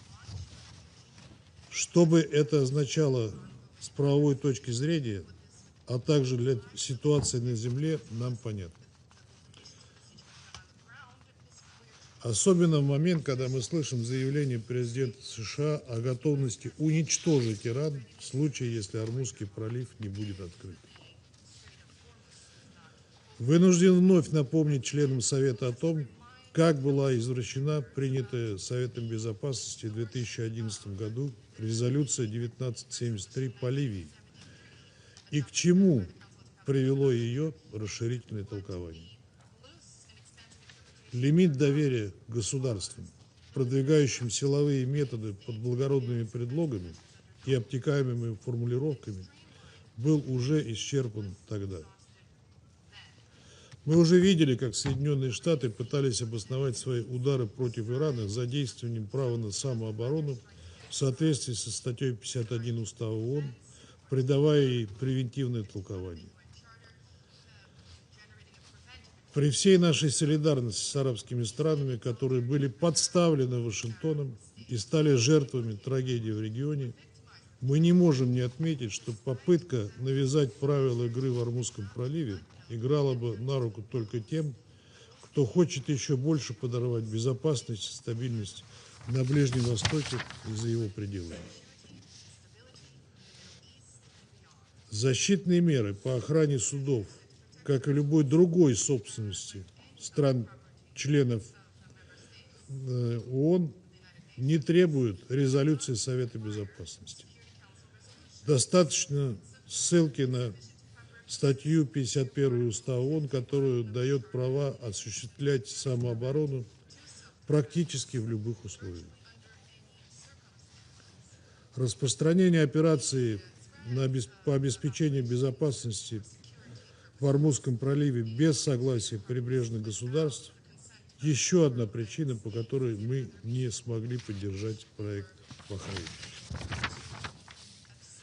Коллеги, принятие такого документа, игнорирующего широкий контекст ситуации, еще больше антагонизировало бы Иран, который и без того находится под ежедневными американо-израильскими ударами. На территории страны гибнет огромное количество мирных жителей. Их число приближается к 2000, четверть из которых женщины и дети. Убиты верховные лидеры и многие другие представители руководства страны. Атакам подвергается гражданская инфраструктура. Школы, больницы, университеты, энергетические и ядерные объекты, в том числе атомная электростанция Бушер, что грозит обернуться катастрофическими гуманитарными последствиями для Ирана и всего региона. Подчеркнем, что Совет Безопасности не согласовал ни строчки с оценкой этих нарушений международного права.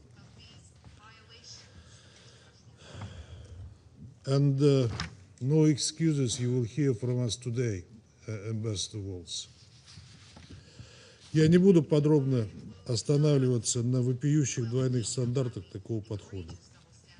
Однако он совершенно нелогичен даже с точки зрения банального прагматизма. Принятие подобной односторонней резолюции поставило бы под удар любые перспективы возобновления переговорного процесса в целях урегулирования кризиса, а также помешало бы важным и полезным мирным инициативам, которые в настоящее время предпринимает целый ряд государств, в том числе Китай, Пакистан и Турция. Если бы Совет Безопасности занял навязывавшуюся ему позицию, то у Тегерана совсем не оставалось бы мотивации хоть в какой-либо форме вовлекаться в контакты с Вашингтоном, который уже дважды предал дипломатию в июне 2025 года и в феврале текущего года и начал наносить массированные удары по Ирану в разгар переговорного процесса. Господин председатель, с самого начала работы над документом мы вместе с китайскими коллегами доводили до бахрейнских авторов и остальных членов наши самые серьезные озабоченности в связи с данной инициативой. Не видели пространства для корректировки текста, поэтому настоятельно призывали арабских друзей воздержаться от его продвижения. Однако к нам не прислушались, и проект все равно был поставлен на голосование. В этих условиях у нас не оставалось иного выбора, кроме как выступить против. Россия последовательно поддерживает обеспечение всеобъемлющей безопасности для морского судоходства во всем Мировом океане, открытие коридоров для Венесуэлы и Кубы, прекращение нападений на коммерческий флот любой страны. Аналогичным образом выступаем за беспрепятственное судоходство в Ормузском проливе. Однако решать эту задачу можно только с участием всех прибрежных стран, граничащих с этим важным транспортным коридором. Без Ирана это сделать невозможно. Призывая наших арабских и иранских друзей решить проблему движения судов напрямую, готовы содействовать таким контактам. Господин председатель, понимая озабоченности наших арабских партнеров в отношении вопроса свободы судоходства, мы совместно с Китаем предлагаем Совету Безопасности рассмотреть альтернативный проект резолюции Совета по текущей ситуации на Ближнем Востоке, в том числе с точки зрения морской безопасности. Уверены, что обеспечение подлинной свободы судоходства в проливе, столь необходимой для стран региона и всего мира, можно добиться только через прекращение боевых действий и достижение переговорного решения. Наш проект будет краток и в равноудаленном и сбалансированном ключе в соответствии с принципом международного права и Устава ООН, в частности, о мирном разрешении споров. В этой связи сразу кладем его в синьку, о планах по голосованию сообщим дополнительно, рассчитываем на поддержку всех членов Совета Безопасности. Благодарю вас.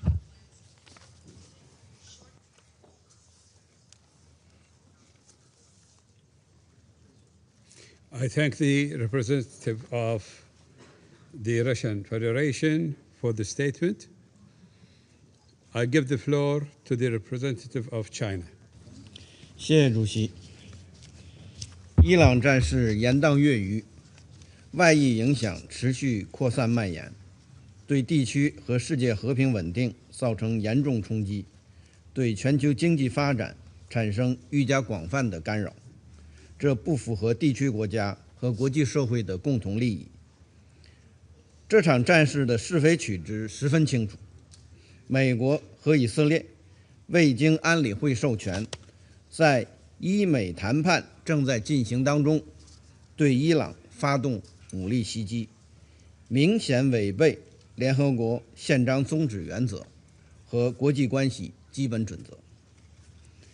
同时，海湾国家的主权、安全和领土完整也应得到充分尊重。平民和非军事目标必须得到必要保护，航道安全以及能源基础设施也应得到保障。中方不认同伊朗对海湾国家的袭击，不认同封锁霍尔木兹海峡的做法。中方同各方一样，都希望海峡尽快恢复和平稳定，实现通航。中方高度重视巴林代表海湾国家提出的这份决议草案，完全理解海湾国家的重大关切，致力于妥善解决问题，建设性地参与了磋商。当前形势下，这份决议草案应明确这场战事的根源，寻求解决这一根源和航道安全的正确办法，并为劝和促谈、实现和平而努力。遗憾的是，决议草案未能全面平衡反映冲突的根源和全貌。有关片面谴责施压、定性为对国际和平与安全的威胁，以及武力护航等内容，极易被歪曲，甚至滥用，极易被曲解甚至滥用。在当前美国公然威胁一个文明的生存，这场强加于伊朗的战争极有可能进一步升级的背景之下，决议草案如获通过，将发出极为错误的信号，产生极为严重的后果。安理会在利比亚、红海等问题上因见不远，绝不能重蹈覆辙，绝不能重蹈覆辙。安理会的行动应着眼于缓局降温，而不能给未经授权的军事行动披上合法外衣，不能给使用武力开通行证，更不能进一步激化矛盾，火上浇油，导致冲突升级。安理会不应仓促表决各方仍存严重关切的决议草案。鉴于上述，中国不得不对决议草案投下了反对票。主席，这是一场本不应该发生的战争，持续下去贻害无穷。当前，中东局势仍在恶化，战事还在升级。解决霍尔木兹海峡通航问题的根本是尽快停火止战。美国和以色列是这场冲突的始作俑者。霍尔木兹海峡通航受阻的根本原因是美国和以色列对伊朗的非法军事行动。中方强烈呼吁美国和以色列立即停止对伊朗的非法战争行为。听了刚才美国代表的发言，使我们更加坚信中方的立场客观公正，展现了维护国际公正道义的负责任大国形象。我们所持的投票立场经得起历史的检验。与此同时，中方呼吁伊朗停止攻击海湾国家的有关设施，照顾海湾国家合理关切，着眼全球南方的共同利益，采取相应的积极举措，尽快恢复霍尔木兹海峡正常通航。中方赞赏巴基斯坦、埃及、土耳其、沙特为推动对话谈判、恢复地区和平所做的积极努力。中方赞赏并支持联合国在斡旋调解、缓解人道局势等方面所做的工作，期待有关努力尽快取得实效。这段时间，中方为恢复海湾和中东地区和平稳定做出了巨大的贡献。中方同有关各方密集协调、调解斡旋，中国和巴基斯坦共同发表关于恢复海湾和中东地区和平稳定的5点倡议，呼吁停止敌对行动，尽快开启和谈，确保非军事目标安全，确保航道安全，确保联合国宪章首要地位。中巴5点倡议是开放的，欢迎各国和国际组织响应与参与。考虑到各方对解决有关问题的需要，俄罗斯和中国共同提出了安理会决议草案。这一草案内容客观公正，致力于缓和紧张局势，呼吁对话谈判，维护航行权利与自由，希望得到安理会成员的支持。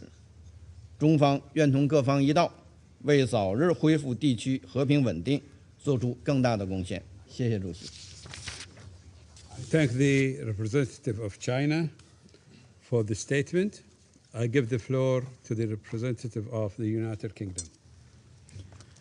Thank you, Mr. President. and thank you for your leadership on this resolution. No country should be allowed to hold the world economy hostage.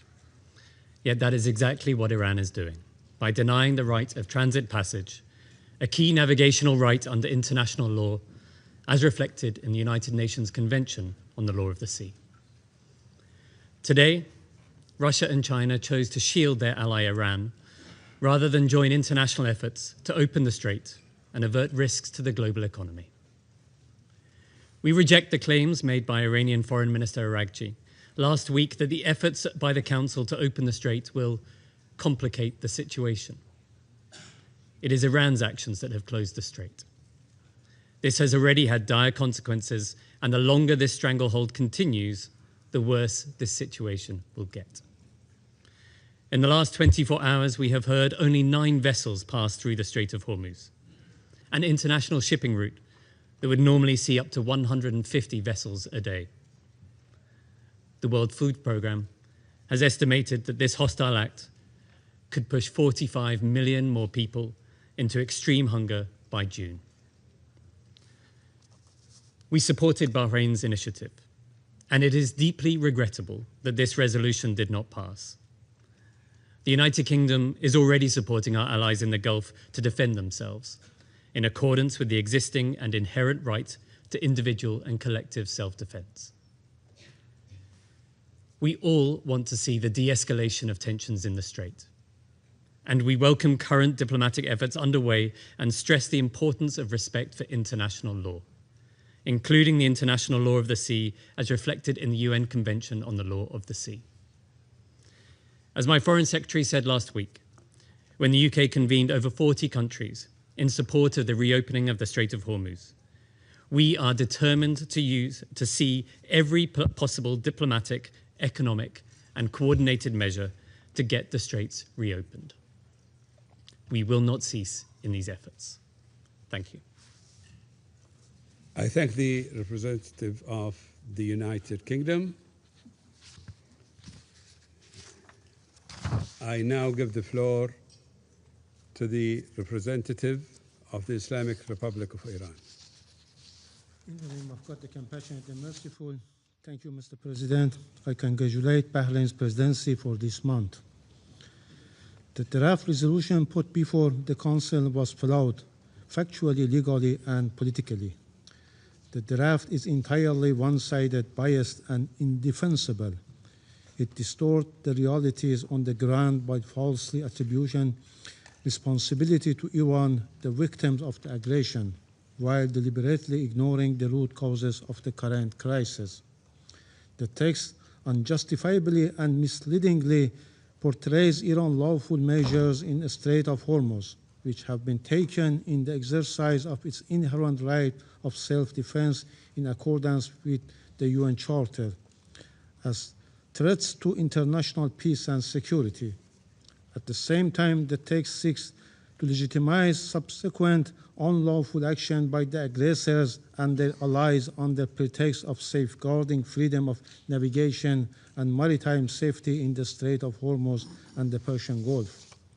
Iran's lawful actions cannot be viewed in isolation from the broader context of ongoing aggression against its territory and sovereignty. Attempts to portray them as threat to international peace and security are therefore legally unfounded and devoid of any credibility. Mr. President, the objective of this draft is obvious: to punish the victim for defending its sovereignty and vital national interests in the Persian Gulf and the Strait of Hormuz, while providing political and legal cover for further unlawful acts by the aggressors. Had this draft been adopted, it could have opened the door to dangerously broad and abusive interpretation that could be used to justify further use of force and unlawful actions in clear violation of the UN Charter and international law. It is deeply regrettable that neither Resolution 2817 nor this draft nor the statement of certain Council's members contain any reference to the initiators of the aggressions or the destabilizing conduct in the region, as well as the root causes of the current situation. This clear omission reflects a persistent pattern to politicization and double standards with the Council. Let me be clear, this text would only embolden the United States and the Israeli regime to continue in their unlawful actions and atrocious crime while shielding from accountability. In substance, this was a United States draft introduced under the other names. 2 days, the President of the United States again resorted to language that is not only deeply irresponsible but profoundly alarming, declaring that, quote, "the whole civilization will die tonight, never to be brought back," unquote. It is regrettable and alarming that while in full view of international community, the President of the United States shamelessly and brazenly issues threats to destroy all civilian infrastructure in Iran, including bridge, power plants, and energy facilities, by setting a deadline, and openly reveals this intent to commit war crimes and crime against humanity. The penholder of the draft resolution and its supporters have rushed to bring forward such an entirely politicized text for a vote. Its adoption would have set a dangerous precedent, normalizing the use of force based on the vague and unsubstantiated allegation, undermining the integrity of the UN Charter and highlighting the risk of the broader regional and international escalation. For these reasons, we consider the draft legally indefensible, politically unbalanced, and strategically destabilizing. We express our appreciation to China and the Russian Federation for their responsible conduct, for their constructive approach, and for exercising the veto in a manner consistent with the principle of the UN Charter. Their action today prevented the Security Council from being misused to legitimize aggression. In fact, Russia and China ensured the Security Council would not be instrumentalized to legitimize aggression, and in doing so, they stood firmly on the right side of the history. We acknowledge and thank Pakistan and Colombia abstained, recognizing the serious implication the draft would have had for regional peace and stability. By contrast, those who supported the draft resolution choose to put the blame on Iran while remaining silent on the ongoing war crimes and criminal and the terrorist attack being committed by the United States and Israel against civilians and critical infrastructure in Iran. Their position and their votes today reflect a clear double standard. It exposes a stark gap between their stance commitment to the UN Charter and international humanitarian law and their conduct in practice. Such selective application of legal principles not only undermines their credibility, but also calls into question the good faith of the invocation of international law and the UN Charter. Mr. President, we categorically reject all unfounded and politically motivated allegations against my country made in this meeting. These claims lack any legal basis and serve only to divert attention from the realities on the ground, namely the illegal and savage war launched by the United States and the Israeli regime against Iran.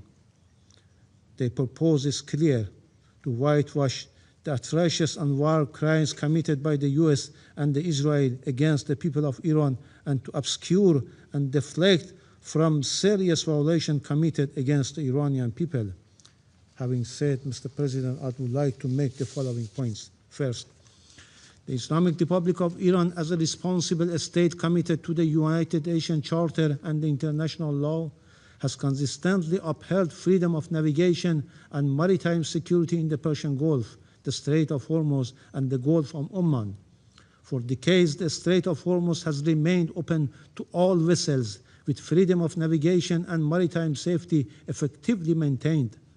Currently, the Strait of Hormuz remains open. However, the ongoing unlawful and brutal war waged by the United States and the Israeli regime against Iran has created a dangerous situation that has directly affected maritime safety in the region. In accordance with its inherent right of self-defense, Iran has taken necessary and proportionate measures to prevent aggressors and their supporters from using the Strait of Hormuz for hostile purposes. As a coastal state, Iran has restricted passage for vessels linked to those acts of aggression in accordance with international law. Therefore, vessels associated with the aggressors don't qualify for innocent passage and will be treated in accordance with applicable legal frameworks. Non-hostile vessels not involved in or supporting aggressions may continue safe passage in coordination with relevant authorities in Iran. Responsibility for any disruption or escalation in this vital waterway lies with the United States and Israel, whose actions have undermined regional stability and endangered freedom of navigation. Lasting stability depends on ending aggression and fully respecting Iran's legitimate rights and interests. Second, Iran has consistently pursued to resolve differences through political and diplomatic means, including with parties that have had serious disputes, in order to prevent escalation into conflict. This unjustified and unwarranted war was imposed on Iran by the United States and Israel. In June 2025, Iran was engaged constructively and in good faith in negotiation when it was attacked on the basis of unfounded allegations concerning its peaceful nuclear program, allegations that were later followed by contradictory claims that such capabilities had already been destroyed. The current aggressions was likewise initiated by the United States and the Israeli regime at a time when Iran, for a second time, was actively engaged in negotiation and an agreement was within reach. Once again, diplomacy was undermined and ultimately betrayed by the United States. Claims regarding Iran's nuclear program are baseless and unsubstantiated. For over 2 decades, the Israeli regime has repeatedly alleged that Iran is on the verge of developing nuclear weapons. Yet, no credible evidence has been presented to support this assertion. As a committed state party to the Treaty on Non-Proliferation of Nuclear Weapons, Iran has consistently rejected nuclear weapons and has clearly condemned the use of all weapons of mass destruction.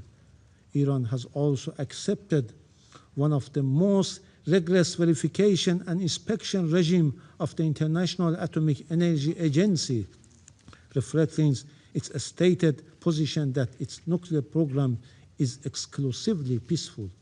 Yet, within 9 months, 2 wars of aggression have been imposed on Iran by the United States.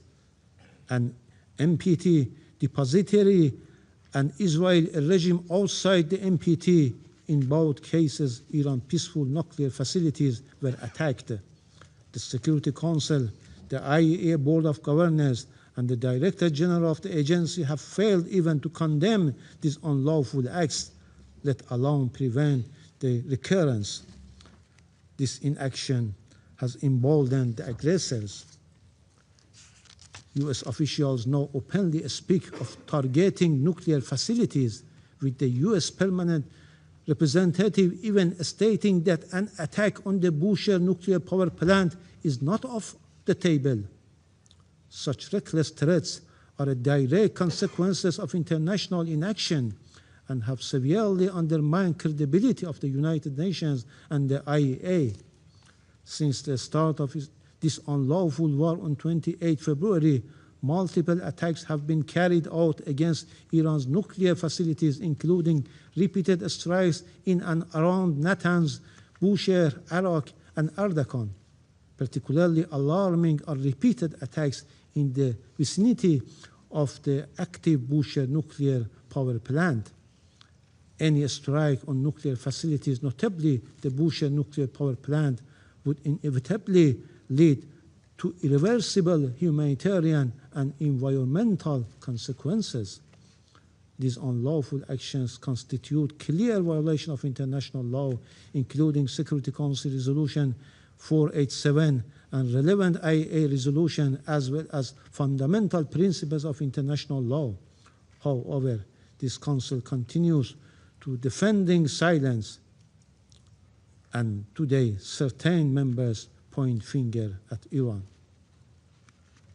Third, over the past 39 days of this brutal war against Iran, the US-Israeli aggressors have crossed all legal, moral, and humanitarian boundaries, committing grave violation and war crimes. From the outset, they have deliberately and indiscriminately targeted civilian objects, including schools, hospitals, airports, and sport facilities, such as primary schools in Minab. In view of the international community, the United States has slaughtered more than 168 innocent girls at school in Minab. More than 700 schools and educational centers, along with universities, healthcare facilities, and cultural and historical sites have been attacked, reflecting clear hostility towards Iran's people, identity, and development. They also struck key industrial and production facilities built over decades despite severe sanctions.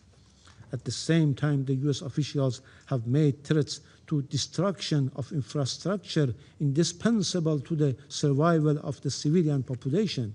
Such threats, including the US President's call for widespread destruction of essential civilian infrastructure, constitute incitement to war crimes and potentially genocide, and must be explicitly condemned under international law.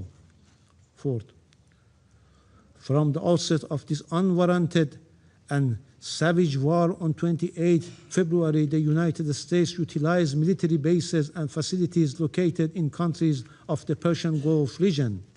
Evidence indicates that military movement and operational preparation were underway at these bases for the planning, preparation, equipping, and execution of unlawful military attacks against the Islamic Republic of Iran, despite Iran's prior warning that such unlawful action were being planned. Iran has formally reported these developments with supporting documentation to the Security Council and Secretary General. Under international law, states are prohibited from allowing their territory to be used directly or indirectly to cause damage to other states. In addition, they must take all necessary measures to prevent foreign armed forces bases in their territory from committing acts of aggression against other states and must not facilitate or support such acts. In the event of the breach of this fundamental obligation, they bear international legal responsibility. Fifth, Iran welcomes the effort by the Secretary Generals, including the appointment of a personal envoy, to secure an immediate end to this brutal war and uphold international peace and security.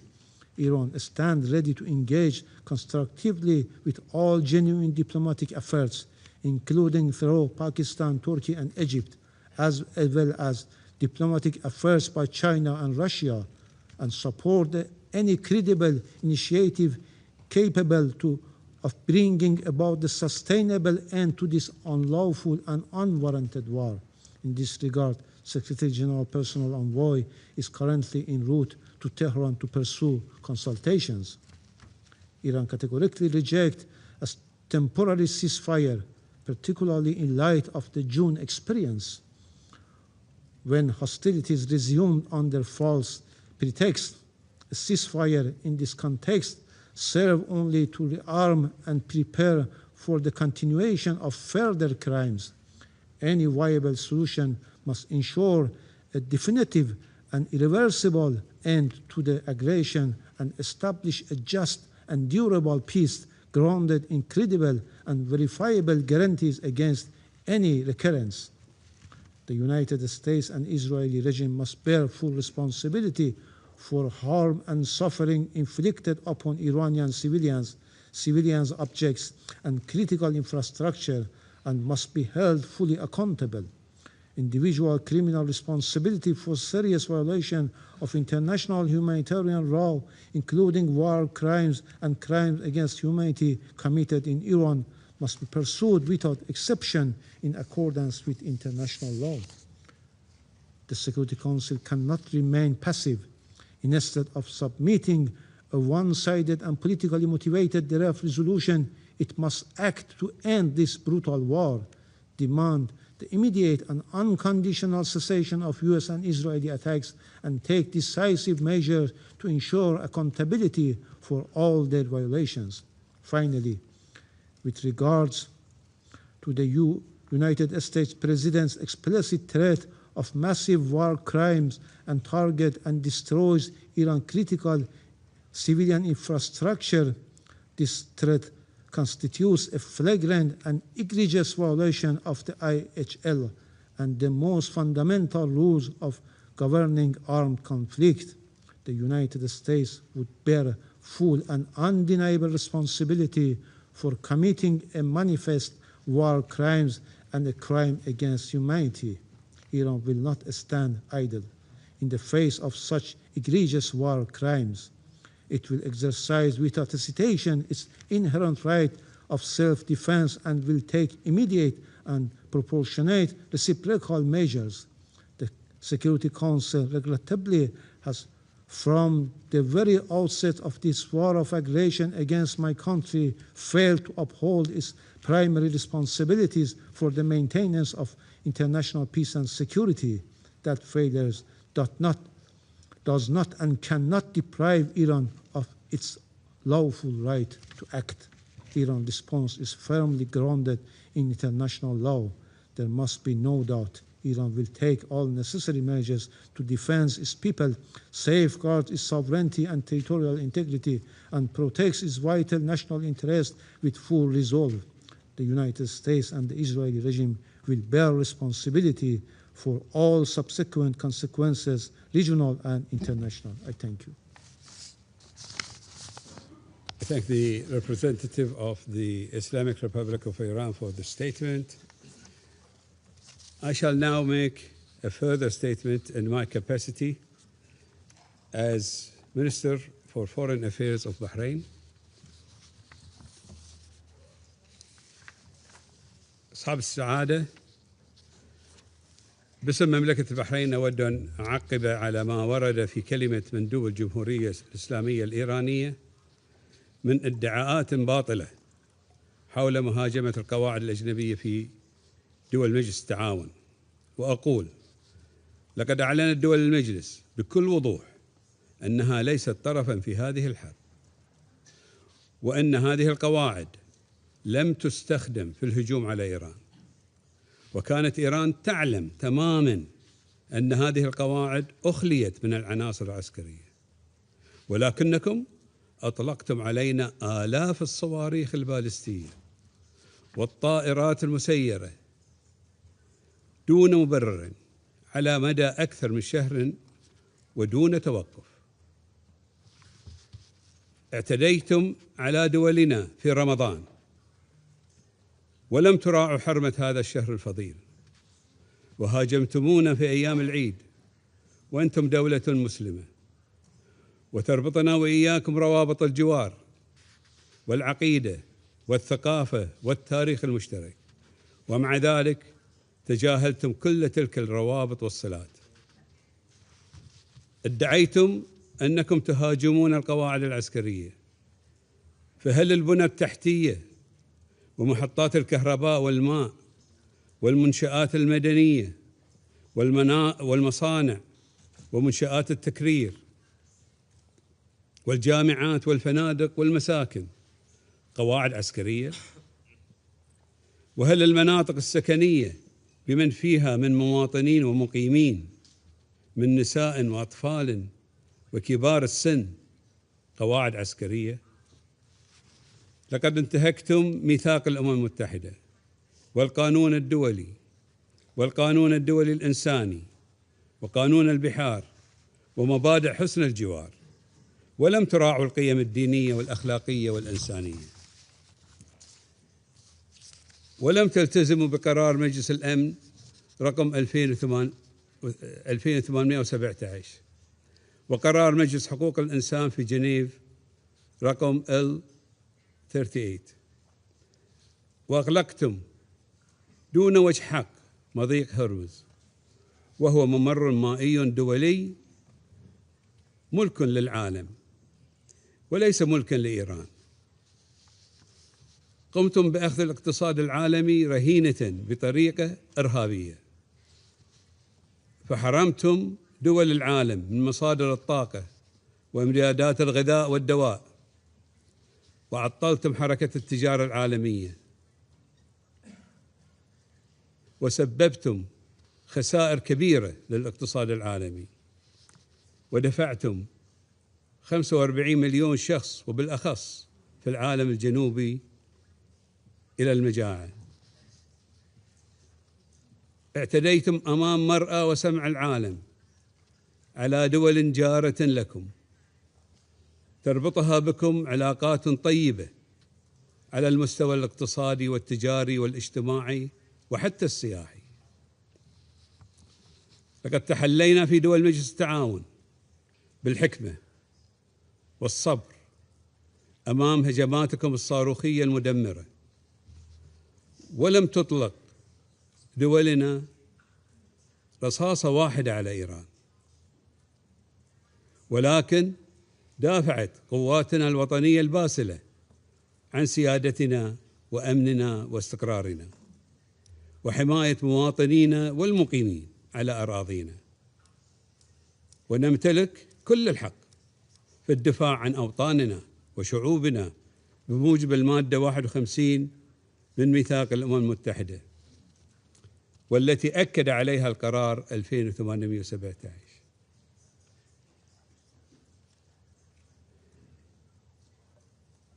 واليوم نحن لسنا بصدد اعتداءاتكم المتعمدة على دولنا، وإنما نحن نناقش عملكم الإرهابي غير القانوني بإغلاق مضيق هرمز، مما أضر بالاقتصاد العالمي ويعرض حياة ملايين البشر لخطر كبير.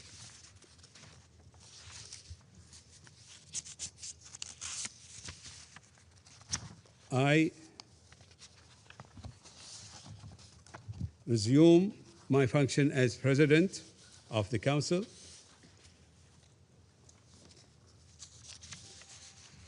The representative of the United States has asked for the floor to make a further statement.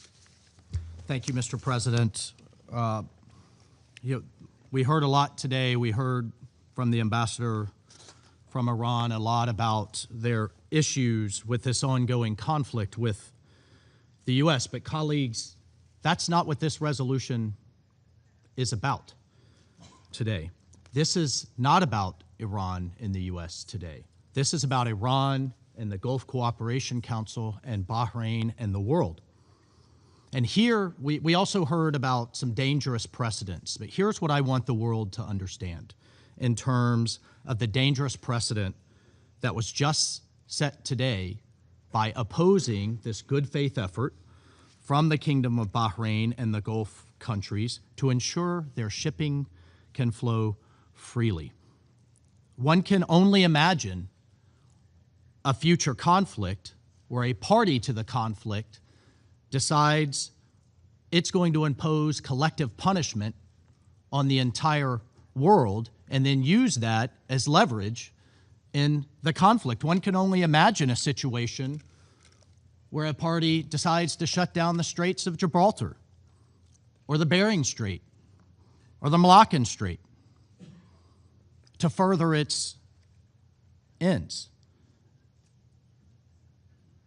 One can only imagine conflicts where a party decides to hold the rest of the world hostage because of a dispute. And colleagues, this is a situation the world cannot and should not live with, that the Gulf Arabs cannot tolerate.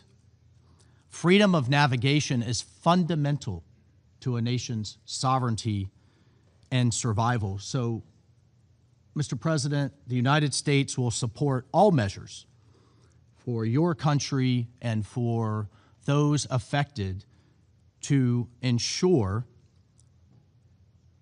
it has the freedom of navigation, the freedom of transit in line with international law. So my message to the Iranian regime is, as people go hungry and as economies suffer, it is squarely on your shoulders. I thank you, Mr. President. I thank the representative of the United States for the statement.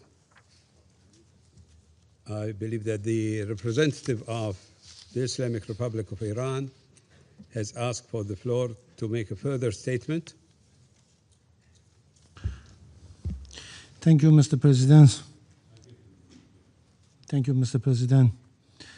I think that once more this war showed that the U.S.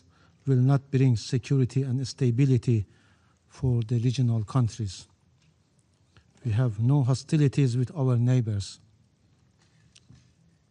The fact is very clear that we are targeting the U.S. bases, U.S. interest, and U.S. assets in reciprocal action. In response to the representative of the United States, I only want to refer to some remarks of the U.S. President, which has initiated this war of aggression against Iran.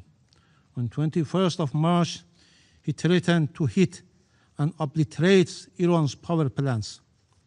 On 30th of March, he escalated these threats, vowing to blow up and completely obliterate critical infrastructure, including power plants, oil facilities, Hark Island, and desalination installation. On 1st April, he declared his intention to bring Iran back to the Stone Age, explicitly threatening to strike all electric generating facilities. On 5th of April, he again openly threatened to target civilian infrastructure, stating that Tuesday will be power plant day and bridge day. There will be nothing like it. And 2 days resorted to a language that is not only deeply irresponsible, but profoundly alarming, declaring that the whole civilization will die tonight, never to be brought back.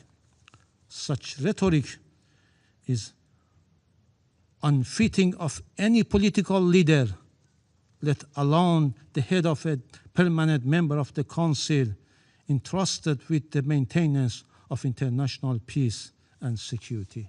I thank you. Thank the representative of the Islamic Republic of Iran for the statement. There are no more names inscribed on the list of speakers. The meeting is adjourned.